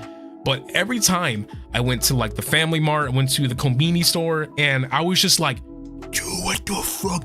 They had these like little sandwiches that were like cut perfectly to perfection. And maybe it was just me being, you know, a tourist, being a foreigner in this like new country and everything like that. But I'm like, that sandwich was so fucking good. It had like roasted ham, it had like this cheese, it had like lettuce and mayonnaise, and it was like, mind you, this stuff is super inexpensive. Like it, like over here in the Badlands, if you were to buy something like that, it would have like set you back a couple, like $5 or so. But in Japan, it's just so fucking affordable, right? So like in the morning, I would go to the Konbini and I would get like this onigiri that had like salmon in it, and it was so fucking good. It was just, ah, man. And then you get like, there was like this water that was flavored water that was so fucking refreshing. I was like, my God, this is like the best ever. Like getting breakfast was so easy. It was so fucking simple. You just go in there, you grab what you want, and then boom, you have breakfast. And then like not too far from like the Konbini was like this lovely park. So practically every morning I had like my green tea and I had like my onigiri, and I would just get my day set. And then I could eat at the park too, like, and no one gave a shit. It was like everyone was so nice, and like not once did anyone ever bother me or make me feel uncomfortable. Everybody in Japan is so lovely and nice, and they give you your space. In the Badlands, there are times where you get strangers just talking to you, right? And you try to mind your own business, and you do your best to go out of your way to kind of like not be seen. At least that's what I do. I'm like, hey, I'm out here, I don't want to talk to anybody, I just want to mind my own business. So in Japan, having that level of like respect, of like people actually like not going out of their way to make me feel uncomfortable, was fucking awesome. Because like, I'm like, dude, I just like picked up food, I went to like grab shit, got breakfast, went to a park, had a snack, and now I'm back on my way to the hotel. It was just so awesome. I'm like, dude, I fucking love this way of life. Like, this way of living is so nice. Because too often it might made uncomfortable with the people who live in the Badlands, because it's very rough over here. You have a lot of people who are like unstable, and everything like that. You see like people picking fights on the side of the streets and whatnot. Xenokuni was just such a fucking breath of fresh air. And I said this many times, and I'll say it again. It felt like I was living for the first time again. Like that, that's a weird sentence, but it legitimately felt like, oh my God, like I have like this amount of freedom that I've never had before, and I forgot about it. It was so fucking sweet. But that famichiki, my God. Okay, I have never had chicken of that caliber. Now look, I make homemade chicken, that's my thing. Chicken is like my specialty. I love making chicken. It's famichiki is this close to being better than homemade chicken. How the fuck did they do that? It was so tender, it was so crispy, the meat, it was just shearing off. It was so moist and delicious. My God, I love that famichiki. That shit is so tasty. And what's really fucking awesome about it is that you can select your famichiki. Like, okay, I know I'm talking about this a lot, but you like over the counter, you see like a bunch of them just like resting, right? And you just tell them which ones you want, and they're all sitting there all comfortably like a bunch of little like fucking like a bunch of little animals. So you just like tell the person which one you want, and they take it out, they put it in this comfortable little wrapper, and then you're just like it was so good. And there was like a couple times where like I got one night I wanted to have dinner and I wanted to grab something to eat very quickly, but I didn't want anything too big. So I went to like the Family Mart and everything like that. And now this is something that I've never had happen to me. Even in my life, I've never been to a konbini where I'm like, oh yeah, give me this like frozen meal and I'll like warm it up back at the hotel. The person over the counter told me, they're like, do you want me to warm it up for you? I'm like, you can do that? You can warm it up for me? What the fuck are you talking about?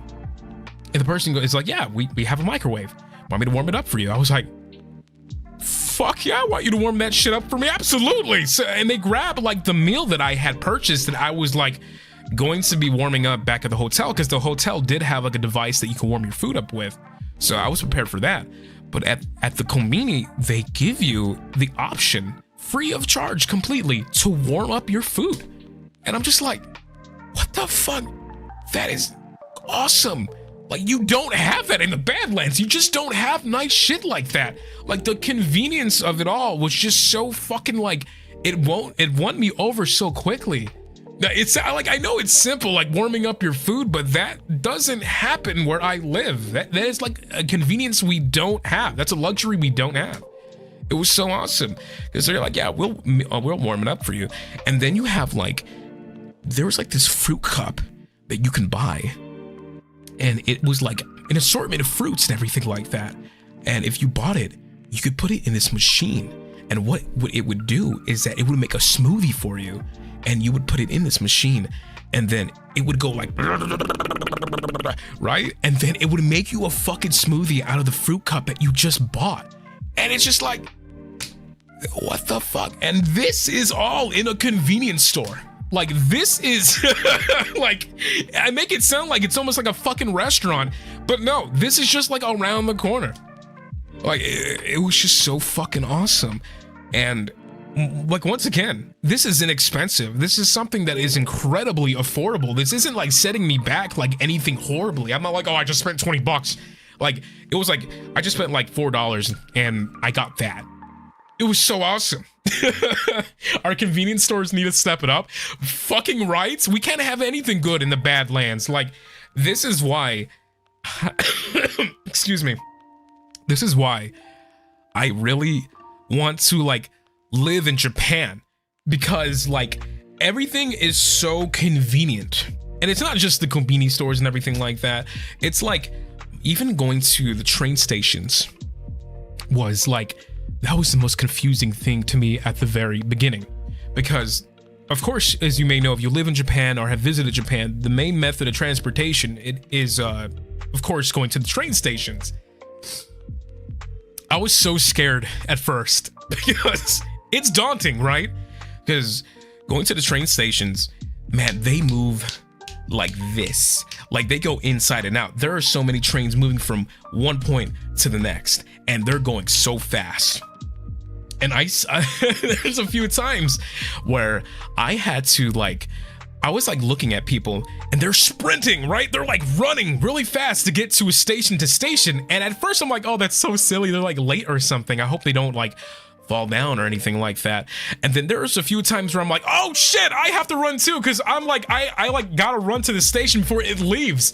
So there are points where you need to haul your ass before a train will leave you. So I completely understand the hustle now. Hey Ruze, what's going on, man? Konbinis are okay, but at 2 a.m. ramen, now that I would move for. Yo, the walkability, you see, oh dude, that's the, let me talk about the fucking udon noodles. Ruze, do you remember that one morning where we got breakfast and we got those fucking noodles, man? That shit, oh my God, that shit was so good. So we had noodles one morning, the both of us, and it was Octavio, Ruze, and I. So fucking good. Yes, you do, Ruze. You fucking remember that. You had a smile on your face. You were happy, and at that moment, you were telling us, you're like, I love you guys. That's what you said. That's what you said. Remember, you said that you love us. So anyways, I'm not the kind of person who has, like, ramen in the morning, right? Well, that's a lie, but okay. It was lovely. It was Ruze, Octavio, and I. We had a morning where, to start our day, we had noodles. And my God, that environment is so fucking awesome. Because you know how when you see, like in the movies and the shows, you see all these people in one place eating ramen very quickly, and you see like these people in business uniforms eating ramen all fast and stuff. That's the kind of environment that we were in. It was like, whoa. For me, it was a culture shock. I wasn't used to that kind of stuff, because you see so many people eating ramen in the morning. And for me, eating ramen in the morning is so strange. I'm like, I don't think I've ever tried that before. Like, these noodles were thick as fuck. Like, they were some big chunky boys. I had the udon ones. They were nice and like this big. And they give you a bowl of rice and some fried shrimp to go with it. Boy, when I say that shit woke me the fuck up. Whoo, boy, that shit woke me up. That is the way to start your fucking day. Get some motherfucking udon, baby. That was udon and soba shop, you goober. Yeah, wasn't it great? It was, oh my God, it was so good, Ruze. I remember after you said you loved us, you were like, I want to do that again. It was so tasty. Yo, Ramen, thank you so much. I have to run at the Shinjuku after 7 hours. My work is at Shinjuku Street, so I have to go to bed now. Sorry for leaving early. Thank you so, Ramen. Thank you so much for coming by. Mwah. Thank you so much, Ramen. You kick some ass. Thank you for stopping by for a short bit. You have yourself a good night. But my God, that's the way you start your day, right? Is with those udon noodles. That shit was just so, like, it warms your soul. And like, fuck, man, I want to go back. God, get me the fuck out of the Badlands. I just want to go back. Fucking God damn it. Like, the more I think about it, I'm like, oh my God, let me just fucking live there. That was just so fucking fun. Like, starting your mornings like that was like what made that trip 110% worth it. Just like the environment, and you would just see, and I mean this with the most sincerity, in the Badlands, man, we got some rough looking people. Like, there are times, like, and I mean, I'm a real shithead for saying this. We have some people that are fucking strange looking. Everyone in Xenokuni, I was just like, how the fuck are people this beautiful? This needs to stop. This made me feel bad. I was like, what the fuck? Why is everyone so good looking? Like, what is happening? Like, you just see fuck these beautiful ass people. I'm just like, what the fuck is this?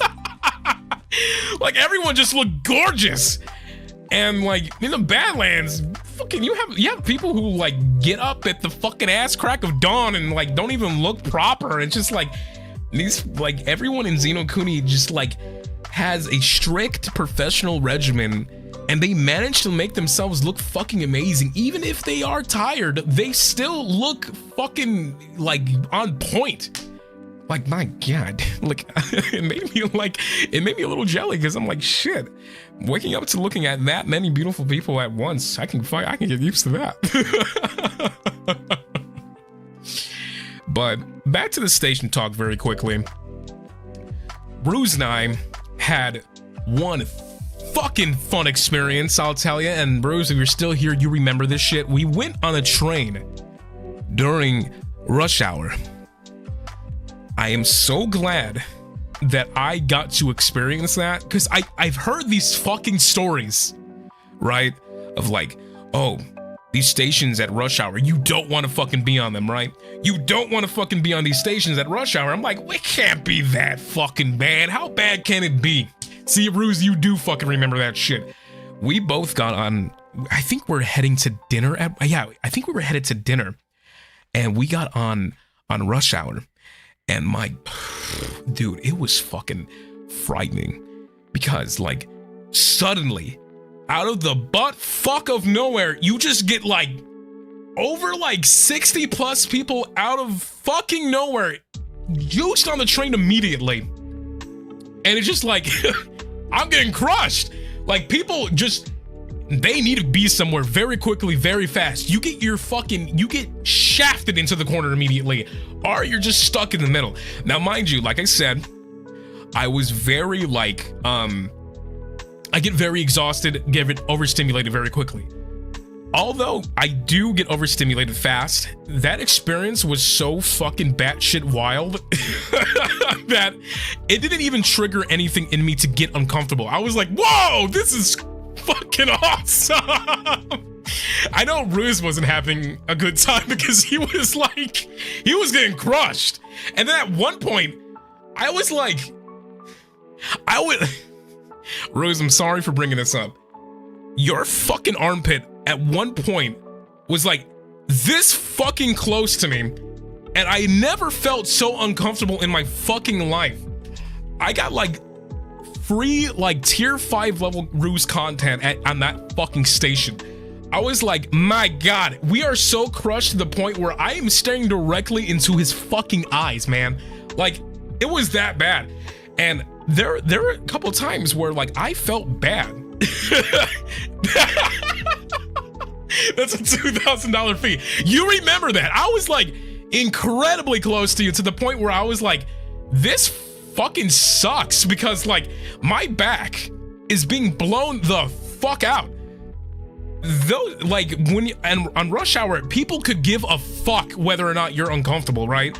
Like, if you have a seat, sit the fuck down on the train station and don't get up. Just don't fucking move. I had this gentleman to the right of my arm who was just breathing on my arm at one point, and I felt so bad because I was told, if you get pushed around on a train station during rush hour, just push back, like make yourself room. Like if you're getting crushed, let's push someone out the way if you need to. So there was a couple times where I had like, this gentleman was breathing on my fucking arm. So I remember grabbing his shoulder and just pushing him. I don't know my own strength, right? I'm a fucking gorilla. I don't know my own strength. Like, so I was like, let me just nudge this man a little bit to the right. Not knowing my own strength, I just pushed him a little bit and I staggered him to the point where the person behind him almost fell over. It was like a domino effect. And I felt so bad because I was like, I wasn't even trying to push this fucker too much. I was just like, what the fuck? I felt horrible.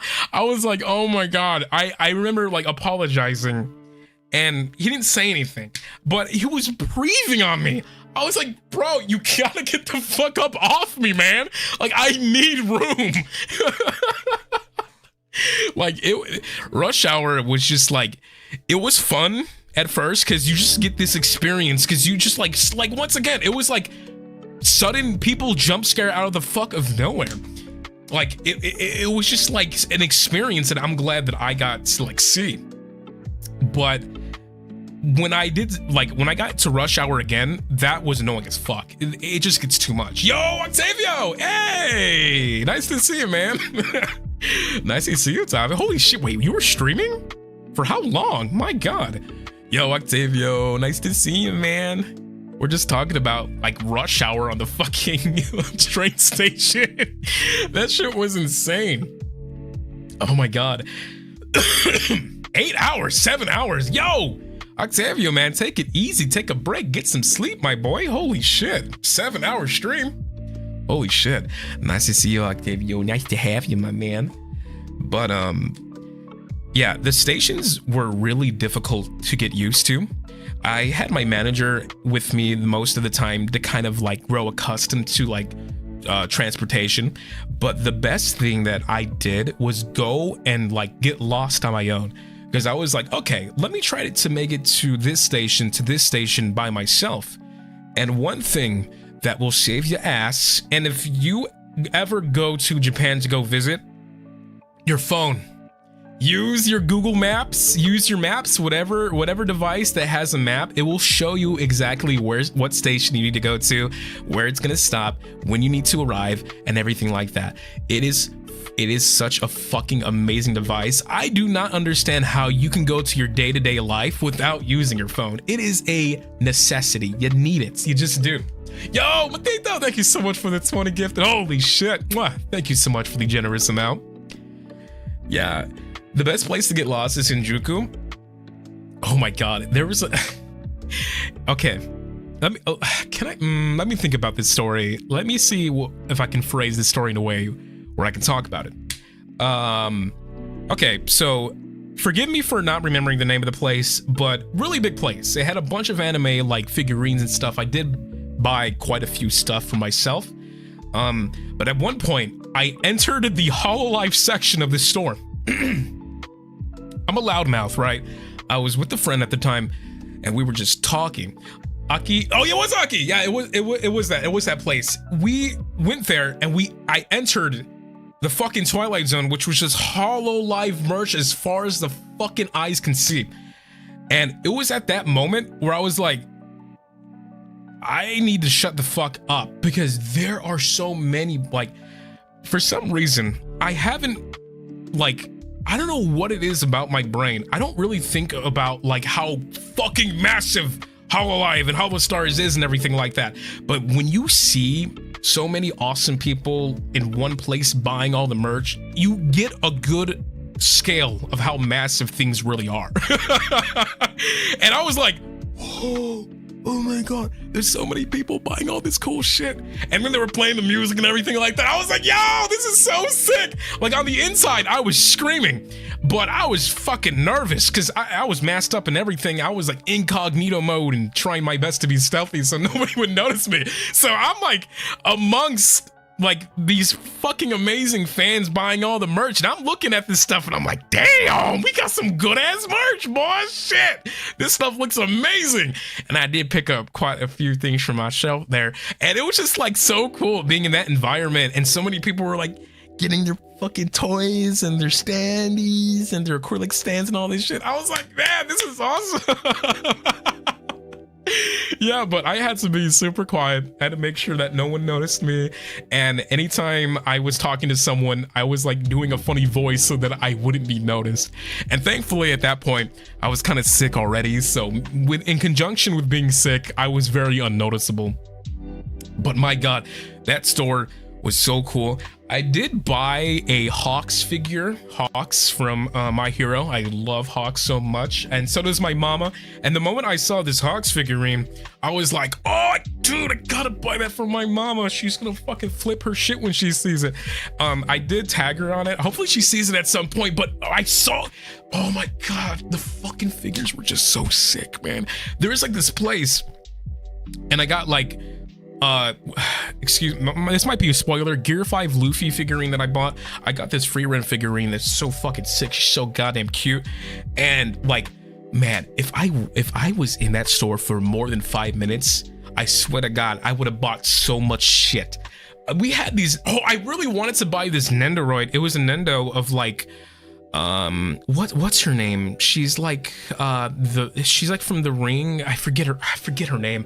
I was gonna buy it for Shinri at one point, but the thing was that it was too high up on a shelf, and like as tall as Sadako, is that how you say her name? It was too high up on a shelf, and I needed to like collect a person to get like a ladder, because there are some people who were like, oh, I want to buy that figurine. So they would bring out this like step ladder that would go on a wheel. It's like on wheels, and then they would climb up and they would grab the one for you. God damn it, I should have bought that for Shinri, son of a bitch. Because I saw that, I was like, what? They made a Nendo of that shit? What the fuck? It was so awesome. That's the great thing about being in Japan and everything like that in Tokyo, is that you're never like, even if you are like just like me, a tourist, and you're a foreigner just going about your business, going from store to store visiting, you have other people with you. Like I've seen other foreigners too, and majority of them were very nice, and everyone was nice to me. I never felt out of place. Even in an environment where I didn't even speak the language, I felt like a good amount of the people who worked there in Japan spoke to me in English that I could understand. And that's what was so great about having this experience, is that I didn't know shit. I don't know Japanese too well. I know a few words and everything like that. But even with my broken Japanese, I was still able to communicate what I wanted to buy, what I wanted to get. Simple gestures go a long way for just like beginners like me. So if you are scared of going to Japan and visiting like that, it is super duper like English friendly. Like even the stations, I never felt lost. That's like one of the best things about Japan, is that as busy as it is, and as much as a culture shock that it could be for a lot of people, I never felt like I was like, oh no, I got to get my manager to pick me up because I don't know where I'm at. I knew exactly where I was at every moment, which was just, you know, having that, you know, it was just way too fucking convenient. It's very accommodating. Exactly. Like it just felt like it was made for a baby like me to understand. Yeah, Jurard, he got lost a few times. There were a few moments where I remember it was Octavio, Jurard, and we were walking around in the park. I already talked about this before, but we were on our way home and I was like, okay, Jurard, we made our way to the park. Do you remember our way back? And then he was like, yeah, of course I remember our way back. Just follow me. We went in God knows in how many ways possible. Well, he was like, oh no, it's this way. I'm like, Jurard, we're gonna get fucking lost. And I was like, I'm gonna bring up my phone and I'm gonna check to see where we're at. And then he's like, no, just trust me. Don't use the phone. Just trust me. I was like, okay. So getting lost together was fun. And mind you, once again, this happened all at night. And talked about this already, but I reiterate, that's something I cannot do here in the Badlands. You cannot do that. You simply cannot walk around at night without getting mugged, without getting strange looks, without possibly something bad happening. That is just something you cannot do in the Badlands anymore. You can't fucking do it. So when we were out late at night, being a little bit loud, being a little bit like, you know, boisterous, I felt comfortable. And there was always, and I mean this sincerely, there was always like a security person somewhere, either at the park, either like on the street somewhere nearby. There was always police patrolling the area to make sure things didn't get out of place. And there were a few times where I saw people get pulled over and just, you know, I'm not used to seeing that kind of environment where it's very humbling, like very, very quiet. I mean, you do have your sirens going off every now and again, but it really was such a fucking different experience because, like, you hear people get pulled over all the time. There have been times where I'm streaming and you hear like fucking police sirens in the background. And it's just like, it happens so fucking often. But in Japan, when it does, it's like, it's not rare, but when it happens, you can just understand the feeling is so vastly different. I felt safe no matter the fuck what, no matter what hour of the day that it was. It's just like, I want this to be my home. I want to live in Japan so fucking bad. That was just way too much fun. I cried because I missed you. Welcome back, Mama. I love you. Thank you, Gabrielle. Thank you. Mwah. Thank you so much for the generous donation. I don't know if I trust that even Japan, if I ever go, I'm not going out at night, bro. See, that's like, that was one of the biggest things to me. And I'd imagine, like, I'm a guy, right? Even I get scared at night. I'm a big fucking dude. So, I have a lot of like, lady friends who've been telling me like they feel safe. And I'll take their word over anything because like, as a woman, going out at night is something I tend to believe you shouldn't do, right? At least in the Badlands, you shouldn't fucking do that shit. So when a lot of my bounty hunting lady friends tell me that they feel safe at night in Japan, I take their word over everything because I'm like, that means that it is safe to a certain degree that even they feel safe. I'm a big fucking guy and I still get a little like, you know, scared when I go alone at night. But in Japan, the environment is so different. It makes you feel safe. You're never alone. I've seen like a couple of dark alleyways, but the thing is, they're so well lit. And even if you do find yourself in a very scary part of like Tokyo, Japan, wherever you are, you're not ever alone. And that is one of the biggest things that made me feel that safety. And this is where I come from when I start talking about like, it felt like being a kid again. Because as a kid, you don't really think about all the bad shit happening in the world. And, you know, you just remember all the good things in your childhood. You think about like, oh, when we used to go to the store and we used to do all this stuff and no one ever bothered us. You had like this free will and this sense of safety that you only had as a kid. But in Japan, reliving that sense and having that familiarity come back was very nostalgic to me because it made me feel like that. It made me feel like a child again. It made me feel safe. I was like, whoa, I forgot how this felt like. And I want to do everything that I can to like study up, to like, you know, get my Japanese up to par, so at the very least I can speak the language that at some point I'm going to be calling my home. But before I get too off topic, I do want to talk about my impressions of the boys of Tempest, because I talked about my impressions of ARMIS and everything like that. Those are my boys, you know, we've been, you know, together since day one.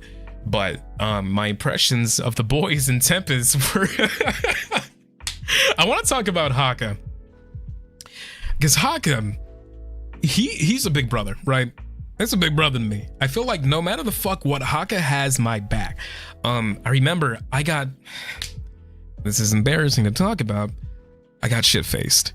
I got soju, which is the best drink I feel like anyone could ever have.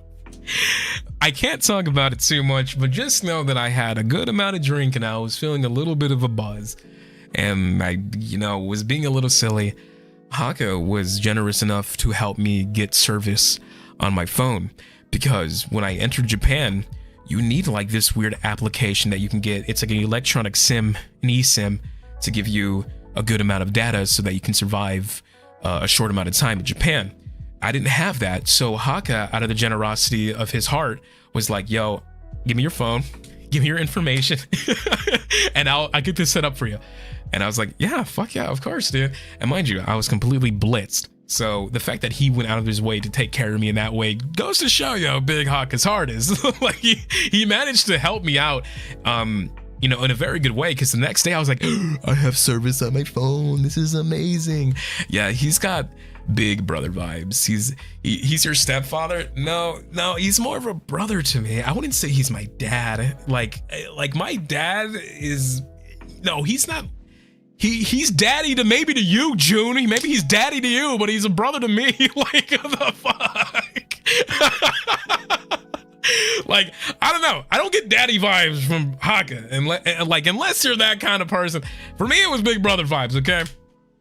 Like for me, I was like, okay, that's brother Haka. That brother Haka coming through when I need it. You know, like what the fuck?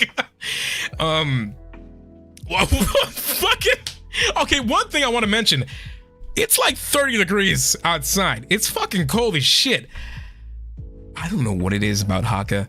He is like impervious to the elements of like weather. He was wearing shorts and fucking Crocs. And mind you, this was a day that Ruze and I got crammed onto the fucking station and we got fucking like bum rushed on rush hour. It was cold, it was rainy, and it was windy. So it was rough outside. It was freezing. But fucking Haka, he was wearing shorts and wearing Crocs. And I was like, how the fuck are you doing that? It was seriously impressive. I was like, okay, this guy his vibes are just so fucking immaculate. He doesn't give a fuck. He's wearing Crocs. He's wearing shorts. I like the fit, the drip. It was drippy, bro. Like what the fuck? Like he just made it. What he was wearing was so comfortable, and I'm like, man, I need to fucking step up my game, my fashion sense. Because mind you, like I said, I'm just wearing a big overcoat. I look very like professional, everything like that. But he was dripped out to the fucking teeth, and I was like, damn, man. I need to stop fucking rocking the Crocs. Yeah, but he had like a very powerful aura, Haka.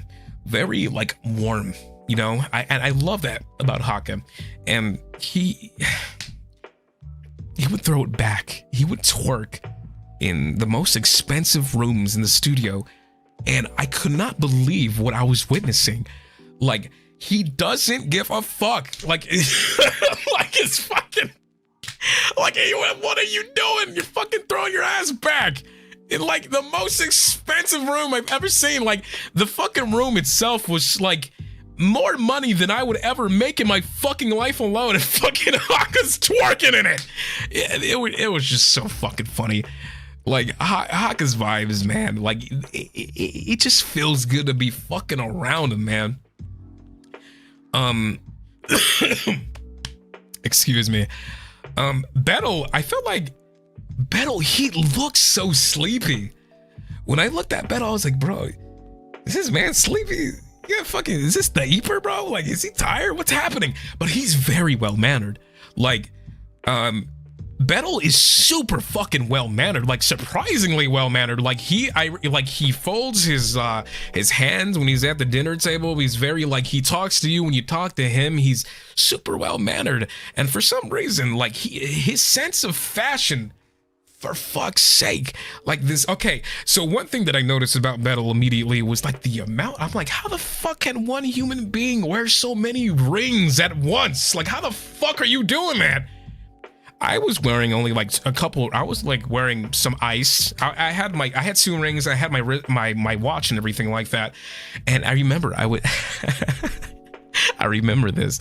I was at this point I was a little bit drunk, and I feel like it's being like, you know, generous at this point.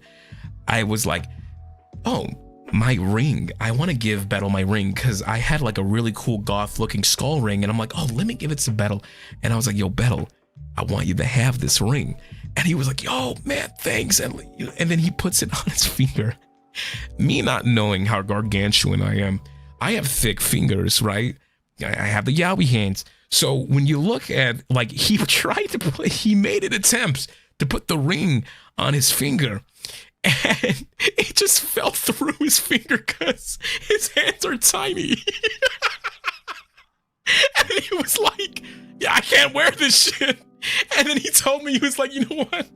It's the thought that counts. He's like, I wanted it, but it's just too fucking big of a ring. And then I saw him like try to put it on his other hand, and it just like, my fingers are so fucking girthy that I didn't even like think about, like, I just wanted to give him something. I was like, dude, you got so much rings, I'm gonna give you more rings. So I gave him my ring, not knowing that I have fucking thick sausage fingies. But that was funny as fuck. And I remember at one point, and like I said, he was very well-mannered, very fucking funny. He's got a great sense of humor as well. Axel at one point told me to drink all that soju, and that's when Battle looked at me and he was like, did you just drink that entire bottle? He was like, oh. He was like, are you gonna be all right? Like, Battle was like, I hope you're okay. Are you all right? I was like, yeah, I'm okay, I'm fine. Speaking of Axel, very approachable person, and his voice is booming. Like, a lot of people in HOLOSTARS you could pick out from the crowd, but Axel very much so. Like, his laughter is so fucking contagious. Like, excuse me, when you hear Axel laugh, like that laughter is so contagious, you want to laugh with him. And I said this back in my returning stream, but the one regret that I have visiting Japan was not getting shit-faced with him. I would love to have fucking partied with Axel, but the thing was, our schedules are so vastly different, and we were always doing different things on different days that we just couldn't do it. But I really want to fucking like drink with Axel at some point. That would be so fucking fun. Like, it's a party if Axel is around. Once again, he's got a great sense of humor. I remember at one point, and I feel like this might be a little embarrassing. Axel, if you're seeing this, you can grill me about it later, brother. I love you so much. We're at the dinner table. We're eating our chicken wings and everything like that. We're having a good time. And there's a monitor. There's a big ass TV monitor at one point, and it's like showing off like all these, like, you know, how do I say this, like idols, and like they're dancing, and they're like, you know, they're very lovely looking women who are dancing and everything like that. And I have never seen Axel fixated on the screen. His eyes darted towards the screen, and he was just jaw dropped watching these like beautiful women dance, and he was so quiet. His eyes were just fixated on the screen. I was like, he is concentrating. I was like, yeah, there were very fine looking women, and I never saw someone so concentrated in my life. I was like, holy shit, man, he's getting an eye full of that. I love it. I feel like Axel, if I hang around with Axel a lot more, I feel like I really want to expand my friendship with him, because I feel like we would get along a lot. He just seems like the kind of guy that I could party with for sure. Excuse me. Shinri, on the other hand, was kind of the opposite. He was, of course, approachable, very friendly. Man, Shinri gave like one of the best hugs of the night, I would argue. Like, he's always willing to listen. He's very stoic, you know? And he's like the kind of like the stoic silent type. He's the kind of person where he speak if he's spoken to. And I remember like Shinri sat in front of me at one point, and I was a little bit buzzed, of course, and he was like, hey, how you doing? How's it going? How's your time here, man? And like, how's it going? He's just checking up with me. I was like, man, I love you, Shinri. You're so awesome. And I give him a big hug and everything like that. Shinri was so fucking nice, man. What a night. Like, probably potentially the nicest fucking person like ever. I was like, holy shit. I didn't really talk to Shinri too much, but like, every time I did see Shinri, I did get to talk to him. Very, very relaxed, man. I don't know how he keeps it so fucking chill. Like, that guy is unfazed, man. I got a lot of respect and love for him. Super fucking awesome. Who haven't I talked about yet? Oh, Altair. I feel like Altair, man, he is very observant and quiet. And like, when he speaks, he has like this fucking angelic like tone that like lift my spirits. Like, when you hear Altair talk, like, it's one thing when you're watching your boy stream and everything like that, but when you hear it in your ears and you feel that shit, it's just like, damn, this man has a fucking great voice. Like, that is a fantastic voice, and he's got such a fucking nice smile. My god, like, how do they make smiles that I didn't know they made smiles that fucking good. He had this his presence was comforting, you know, but he was very observant, very quiet. And if I'm not mistaken, he doesn't bowl well in big groups either. And I completely understand that. Once again, I get overstimulated very quickly. So it was a very, like, I was starstruck looking at Altair. I was like, whoa, that's fucking the leader, bro. What the fuck? So nice. Such a fucking lovely guy, man. I didn't really speak to all of my Japanese senpais. I saw a good amount of them. The language barrier kept me from interacting properly with my Japanese senpais, but the ones who stuck out the most were Ryo and Fuma. Like, Ryo was speaking fucking amazing English, and I hugged him immediately. Like, one thing that I remember hugging, I hugged a lot of my like, even if I didn't know who my JP senpai was, I just like fucking grappled them and hugged them immediately, and they were just like, yo, let's go. Like, Ryo and Fuma like were super fucking outgoing and like legitimately, god damn it. See, this is why I need to learn Japanese, so I can fucking talk to them, man. Like, I remember Ryo was like running around with his fucking plushie. I was like, whoa, he's got fucking plushie. It's so awesome. He was very animated, like very animated person. I love the way that he's the kind of person who talks with his arms, you know, talks with his hands. Fuma was very professional, super friendly, but despite that, I was like, bring it in. Come and give me a big fucking hug. That's me. Like, I'm a big hug, man. Like, if I know who you are and I see you for the first time, you're getting a big fucking hug from me. So just seeing my JP senpais was like a fucking life-changing experience. And once again, if it wasn't for the fucking language barrier, if I just understood Japanese, man, those boys, the fucking JP boys, man, they're so fucking awesome. Oh god, I want to talk to them more so fucking badly. Jesus Christ. They're just so badass. And like, I can't talk. I was gonna say something. I'm not too sure we can talk about. You know, I'm gonna play it safe. I'm not gonna talk about that story. But there was something that happened where we were like being transported somewhere, and I was with the JP senpais, and they like are just as loud as us. Like, I fucking love that. See, this is the motivation that I need so that I can party with them.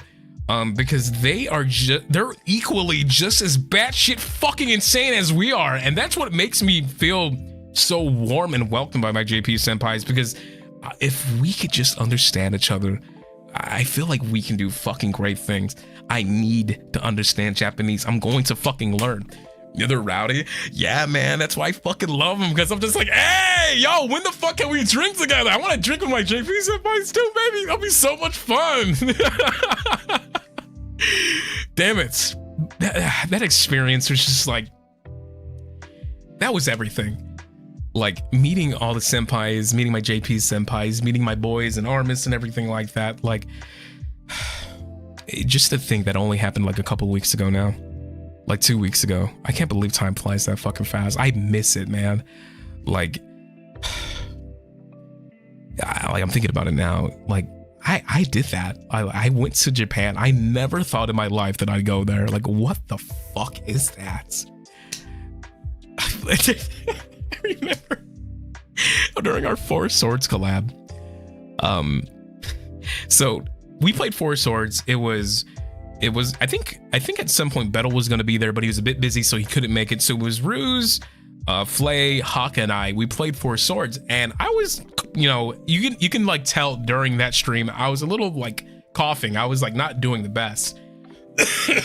But we had pizza and we played motherfucking Four Swords Adventures together. That was so fucking fun. The funniest shit, you guys, you need to understand what Ruze, I've never seen a man grip a Game Boy Advance like that in my life. He was sweating his balls.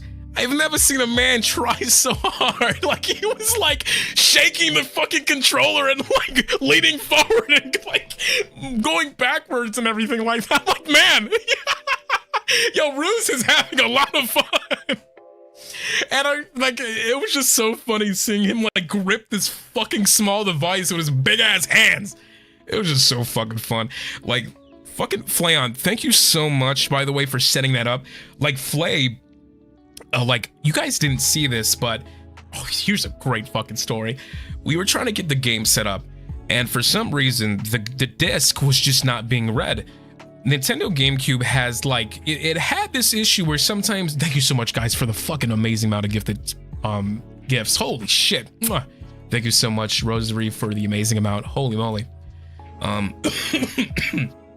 So the disc wasn't being read, and at one point it was happening so often that I remember saying, we should make this into a stream. We should just like stream right now the process of like, Flayon was trying to get the fucking like the game to work. So he was like moving the disc around, moving the GameCube, disc cannot be read, error has occurred, please try again. And he was doing it over and over and over. And then at one point, Ruze was like, give me that shit. And then he grabs the GameCube controller, or excuse me, the GameCube itself. He like taps on it a few times, kind of like smacks it a bit, and then he like leans it forward, and then like the game suddenly started to work. I was like, what the fuck did Ruze just do? He like he like did some weird like code on it and like spanked it a few times, and then boom, the fucking GameCube started to work. It was like, whoa, Ruze just fucking fixed it. Like Ruze, I'm not too sure if you told that story, but thank you for fucking like actually getting the GameCube to cooperate with us. I remember one of our managers, and this was one of I can say this. We were having issues with the GameCube, and once again we were like, why is it not working? And one of our managers leaves the room. I'm like, okay, so we're still trying to fix it. And then they come back with a fresh new fucking orange Nintendo GameCube. And we were like, what the fuck? Wait, where did they get that? Like, what the fuck? Like, out of nowhere, like just a brand new Nintendo GameCube. Like, whoa, this is awesome. So we had a lot of fun. We ate pizza, and that like whole situation at Flayon, say it again, thank you for setting that up. Because getting Four Swords, to get that running, you need what is it? You need those Game Boy links, the GBA links for the GameCube. You need 4 fucking Game Boy Advances or Game Boy SPs, and you need 4 people in one room as well.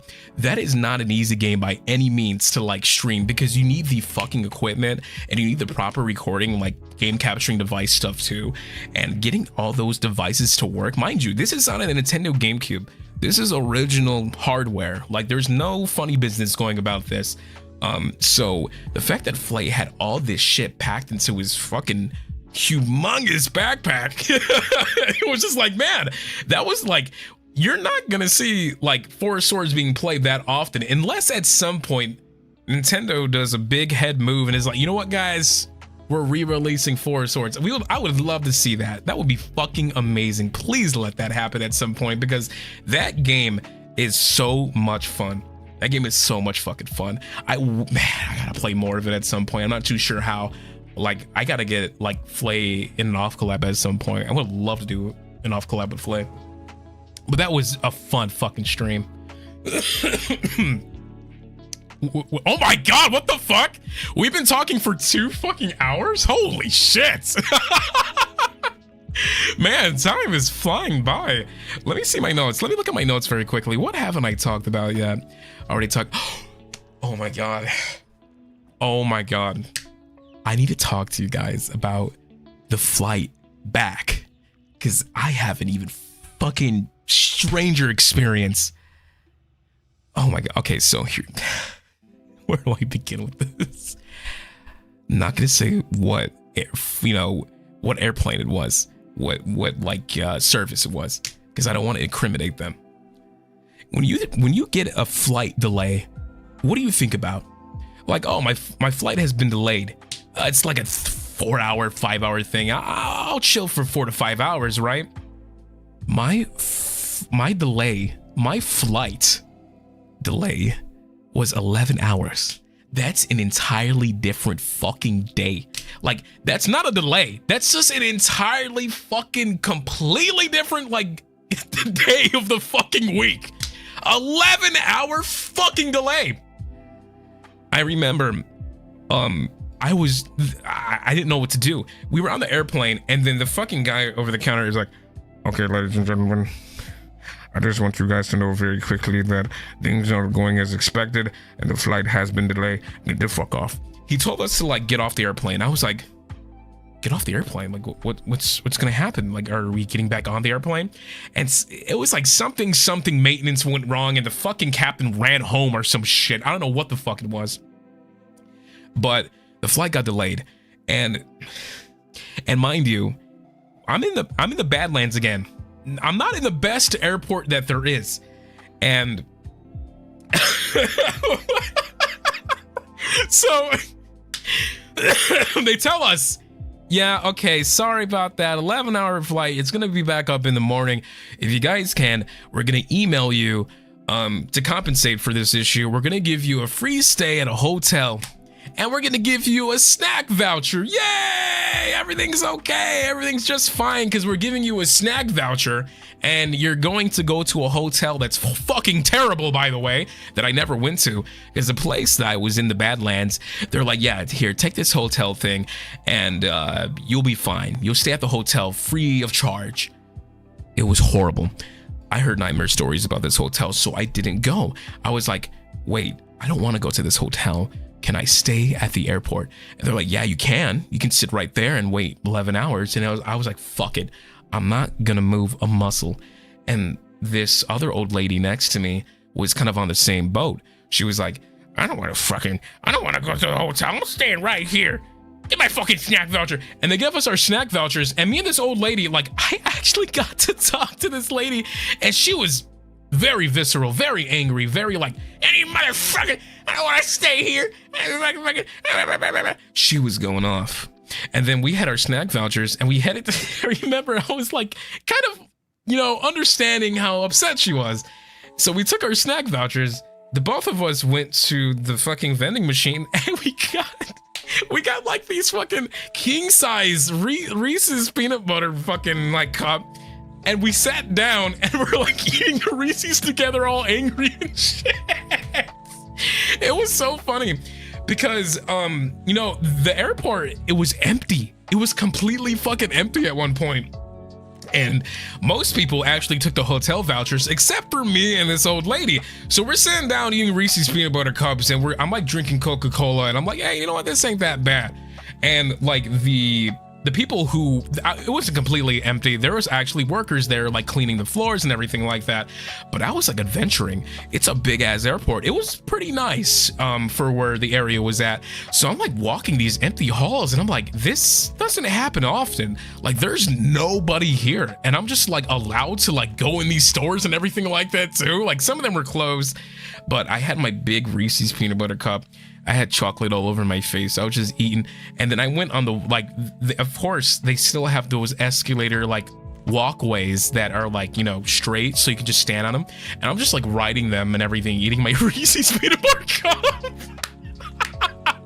And I'm just like, yum, yum, yum, yum, yum. And then I'm like riding on this thing and I'm like, this is fun. This is actually kind of cool. Like exploring this big ass, like, you know, airport at nights and no one, like nobody checked up on me. Like I could have been a complete like stranger. I could have broken in for all I know, but they didn't check on me. They didn't give a shit. So I got my Coca-Cola, I got my Reese's peanut butter cup and I'm just like fucking walking up and down the hall. And it's just like, yeah, I can like this stay at airport at night. And it's so cool. And I remember I had hot Cheetos at one point. You know, I was just eating snacks. I'm like, and I end up falling asleep. And the chairs are comfortable enough, and like they're so like the airport. Staying there actually was very, very nice. And I remember the old lady. She ended up falling asleep, and her fucking Reese's peanut butter cup fell on the floor, and a mouse took it away.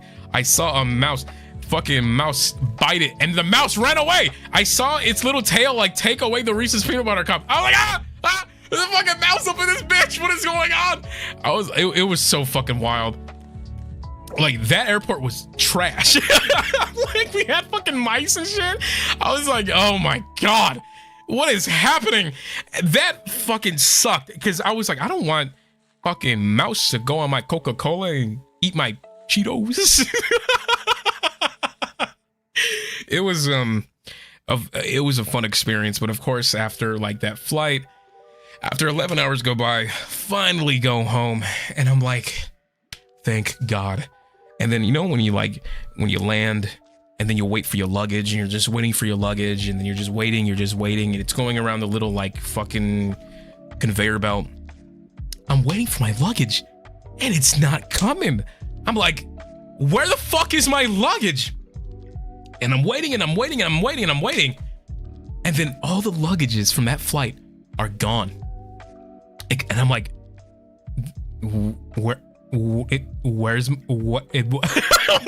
luggage? Like, what the fuck happened to it? So I'm like, what? And would you fucking believe it? The old lady who was eating the Reese's peanut butter cup was also in the same predicament. She couldn't find her luggage either. As it turns out, our luggage was still in the fucking airport with the rats. Like they, for whatever reason, this piece of shit airline left our luggages behind, the both of us. So me and this old lady, the peanut butter chocolate lady, as we'll call her for the time being, are staring at each other now like, where the fuck is our luggage? And then we had to talk to the lady over the counter. We're like, hey, we couldn't find our luggages. And of course, thank God, they have tracking on these things. They're like, oh yeah, your luggages are back in this area, in this other airport that you just got off of. What we're gonna do, we're gonna ship you, free of charge, your luggage. Yay! And we're gonna give you another fucking snack voucher. So I was like, yeah, okay, fuck it. I guess my luggage eventually did arrive to my house. But they gave me another snack voucher, so I got another fucking Reese's peanut butter cup. And then I went home, and then now I'm here. So I just got a lot of peanut butter chocolate, and I stayed with this old lady. I drank Coca-Cola. I visited at night the airport. It was very funny. I saw the rat take away the chocolate. I'm just glad to fucking be here, because that 11 hours, it wasn't like staying on the 14-hour flight where I was actually like, you know, sitting somewhere comfortably and resting. I was on a chair just sitting up straight. I don't know how the fuck I managed to get sleep. Yo, thank you so much, Kaga. Thank you so much for 3 months. Hi, Givy. I'm about to go on my own flight to the Badlands, so I'm trying not to get too scared by your stories. I'm so sorry. Like, not every flight is that fucking nightmarish. I would argue Ruze has the worst luck when it comes to flights. Like, I think he got like several delays during his flights, and I feel super bad for him, but I understand where his pain comes from, because that wasn't fun. It's unlikely to happen. Like, yeah, my first couple of flights were really good. It's just the flight back home was kind of ass cheeks, but then again, can't complain. I got snack vouchers. I got compensated for it, so yeah, it was decent. It was a decent experience, but I do not want to stay at hotels for a little while, because I hopped from hotel to hotel. There were some plans that we had in Xenokuni that fell through, and I couldn't make some of the events that we were planned to do. So I had to hop from hotel to hotel. And out of curiosity, I stood at a pod hotel for 2 nights just to see how that was. And if you guys don't know what the pod hotels look like, I would recommend going on Google, going like Tokyo Pod Hotel, and you can see how it looks futuristic almost, right? And it looks like these like little small segmented rooms, and it looks like you're sleeping in like a futuristic, like cyberpunk kind of setting almost. It's pretty, yeah, it's a capsule hotel.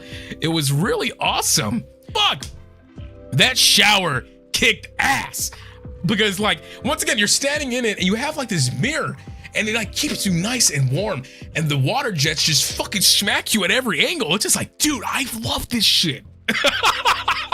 That was so awesome. I was like, dude, shower bidet. Yeah, the bidets are crazy. Like, okay, the toilets, they're like in the Badlands, you know, we've been there, right? Like, have you ever like went to go use the bathroom? This is TMI, but use the bathroom, right? You sit on the toilet and it's freezing, and you're just like, ooh, freezing in the butt cheeks. Like, yeah, like it's cold, right? But the toilets in Japan, they're like warm. Like, they like preheat the seat for you. So when you sit your butt down on the seat on the toilet, it's not cold. Like, it's like, what the fuck? Yeah, they're heated seats. So, okay, I just want you to know that the toilets are amazing.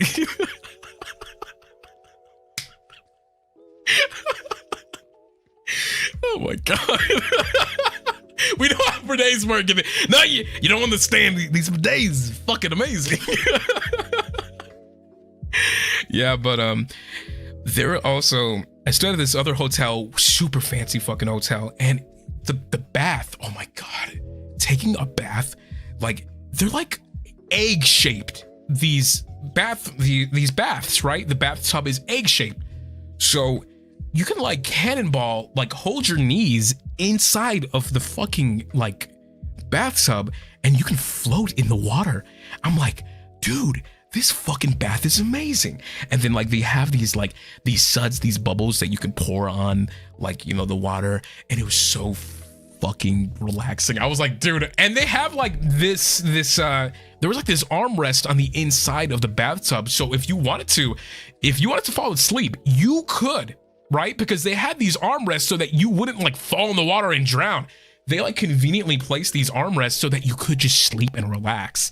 And like your head was like, my head was posted up a certain way where I wouldn't fall in. I'm like, dude, this is the shit. I fucking love. Yeah, it was a bath bomb. It was so lovely. I was like, damn, man. Like, oh, fuck. Like when I shower now, it's like quick and I'm done and I'm rinsed off and everything like that. But these showers were so lovely. I was like, man, I want to take another bath like that, because I don't take baths. Like, I take showers. Like, I've never sat in a bath in a long time, because I just like rinsing off my body, getting clean as I can, and then doing my thing. But taking a nice relaxing bath like that was like fucking heavenly. I was like, my god, I miss it so much, man. So awesome.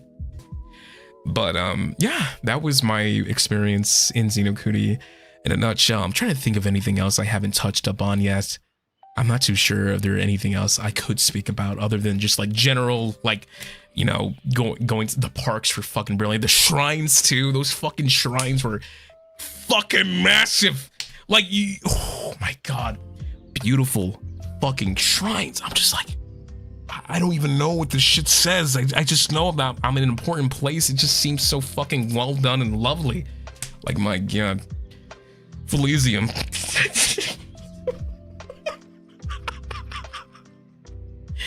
Did you go to a maid cafe? I wanted to go to that cafe. We never got the chance to. I wanted to go to a cat cafe, but of course, like, a lot of scheduling errors happened during my time there. And that was a part of a lot of other things I can't speak about. I wanted to go to the cat cafe, couldn't go there, but I also wanted to go to this cafe that a lot of people were kind of like, I think it was making rounds on Twitter. It was like chubby girl cafe. I wanted to go there so fucking bad. I didn't know where the fuck it was or who I should have gone with. But the next time I go to Xenokuni, I want to go there so fucking bad. All the ladies look so fucking lovely there. Are you kidding me? That'd be so sick. You know what? No, we're doing that. We're doing that the next time we're going there. Fuck yes. Like, have you seen that on Twitter? It's so awesome. I'm like, fuck. God damn it. Now I want to go back. See, I have so many fucking plans already. I'm like, okay, when I go back to Xenokuni, I'm doing this, and I'm going here, I'm doing this. Like, I already have plans to go back, but I'm getting too ahead of myself. I really need to sit back, relax a bit, be a little bit more adjusted to my home before I make any big decisions about going back to Xenokuni. God damn it, I fucking miss it so much. They look so cute. Yeah, I know, that's why I want to go, man. What the fuck?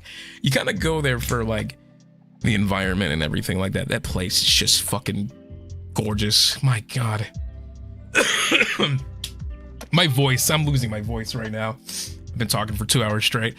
I think I talked about everything that I needed to talk about this stream, but that was my experience at Holo Expo. Super fucking fun. Can't wait for next year, guys. Once again, if you couldn't make Holo Expo this year, don't beat yourself out about it. There's always next year. I can't wait to see you guys there. The meet and greet was fucking amazing. Got to meet my senpais and everything. Got to meet you guys, most importantly. And that was a lot of fun. And I'm looking forward to doing it again. It's going to be fucking great. Yeah, but I think I'm going to wrap it up here for today because I talked my ass off. My voice is getting a little phlegmy now. Oh my God. But thank you guys so much once again for joining me today. I'm sorry for crying like a baby earlier. I'm telling you, like, I think I'm gonna later on tonight, I'm gonna read that CUDA board, and a lot of you guys were saying don't read the CUDA board, it's not stream friendly. So what I'm gonna do is off stream later on tonight when I have the time, I'm gonna make sure to read all the fucking amazing messages, because I did see a good amount of your fucking awesome. There was a couple voice messages on there. There's some fan art. I'm like, God, that shit is so sick. Thank you so much for all you bubbies who put together that CUDA board. I don't think I've ever had a CUDA board done for me before. So the fact that you guys went out of your way, gave yourselves that amount of time to give me something that fucking sick. Thank you. Thank you for that. Thank you so much, Lemon Cat. Thank you for sharing so much experiences. Take care, be bubbies. Love you. Thank you. I can't wait to read all that shit. And I feel like whenever I feel self-conscious about myself and whenever I feel like, you know, just dreadful, I'm going to look at that CUDA board and I'm going to read all those messages again and again and again to remind myself that I am loved, that I am cared for, and, you know, this is our family. And thank you. Thank you everyone so much for giving me your time, for making me feel fucking amazing, for being here at ARMIS, for being here supporting the boys and Tempest and our JP senpais, and just being a big fan of HoloStars in general. Thank you for giving us the time of your day, giving us life, giving us the essence that we need to keep going. I'm going to be the best idol that I can for you guys, and we're going to do our best together. So thank you so much. And thank you everyone who's been gifting so many great months, so many gifts and everything like that. Yeah. What is this? Yo, Egg Yolk, thank you so much for the month, for the 1 month. Good to hear you enjoyed yourself a lot. You're cool as hell, man. Take care. Puppet King forever, yo. That's what I'm talking about. And thank you so much, Matito. Thank you so much. Never apologize for having feelings. Don't be silly. We love you with tears and all. Thank you so much, sweetheart. Thank you guys again for being patient with me today. I know we had a little bit of issues in the beginning of the stream. Simple restart of the PC seemed to fix the static problem, but I'm glad that we got that resolved. My name is Goldbullet, CEC expert, weapons specialist, and head sniper of ARMIS. And of course, thank you for making it here today. And thank you so much, everyone. Thank you so, let me read a couple of these. Thank you so much, Asa, I'm gonna call you Asa. Tsugimi, know that you are loved, and we love you so much from the bottom of our hearts. Thank you so much for your time, of course. And I can't wait. Tomorrow we are gonna be playing Tropical Freeze. We're gonna be playing Donkey Kong Country. It's one of my favorite comfort games. We're not gonna play Donkey Kong Country 3 because we played DKC 1 and 2, but we're skipping a couple of them to play Tropical Freeze, which is a very lovely game. So tomorrow, same time, same place. And thank you, Jin. Don't ever apologize for crying, GB. We love you so much, and the ARMIS boys. We're glad that you had fun. Fuck yeah, baby. Thank you, Bubby, so much. All right. With that being said, I'm gonna go rest my voice. I'm gonna try my best to get some lemon tea down my throat so I can be ready and spry for tomorrow's stream. Okay, everybody, I will be seeing you soon. Please get some rest. And please get some, some good sleep for tonight. If you have any homework that you need to get to, try your best to get it out the way. And take it easy for the time being. Mwah. Wait, no, that's not a proper kiss. Wait, how do I zoom in? Let me zoom in. Give me a kiss. Oh. Hi, okay. Here. Mwah. There we go. Okay, guys, I hope you see you soon. All right, guys, bye-bye.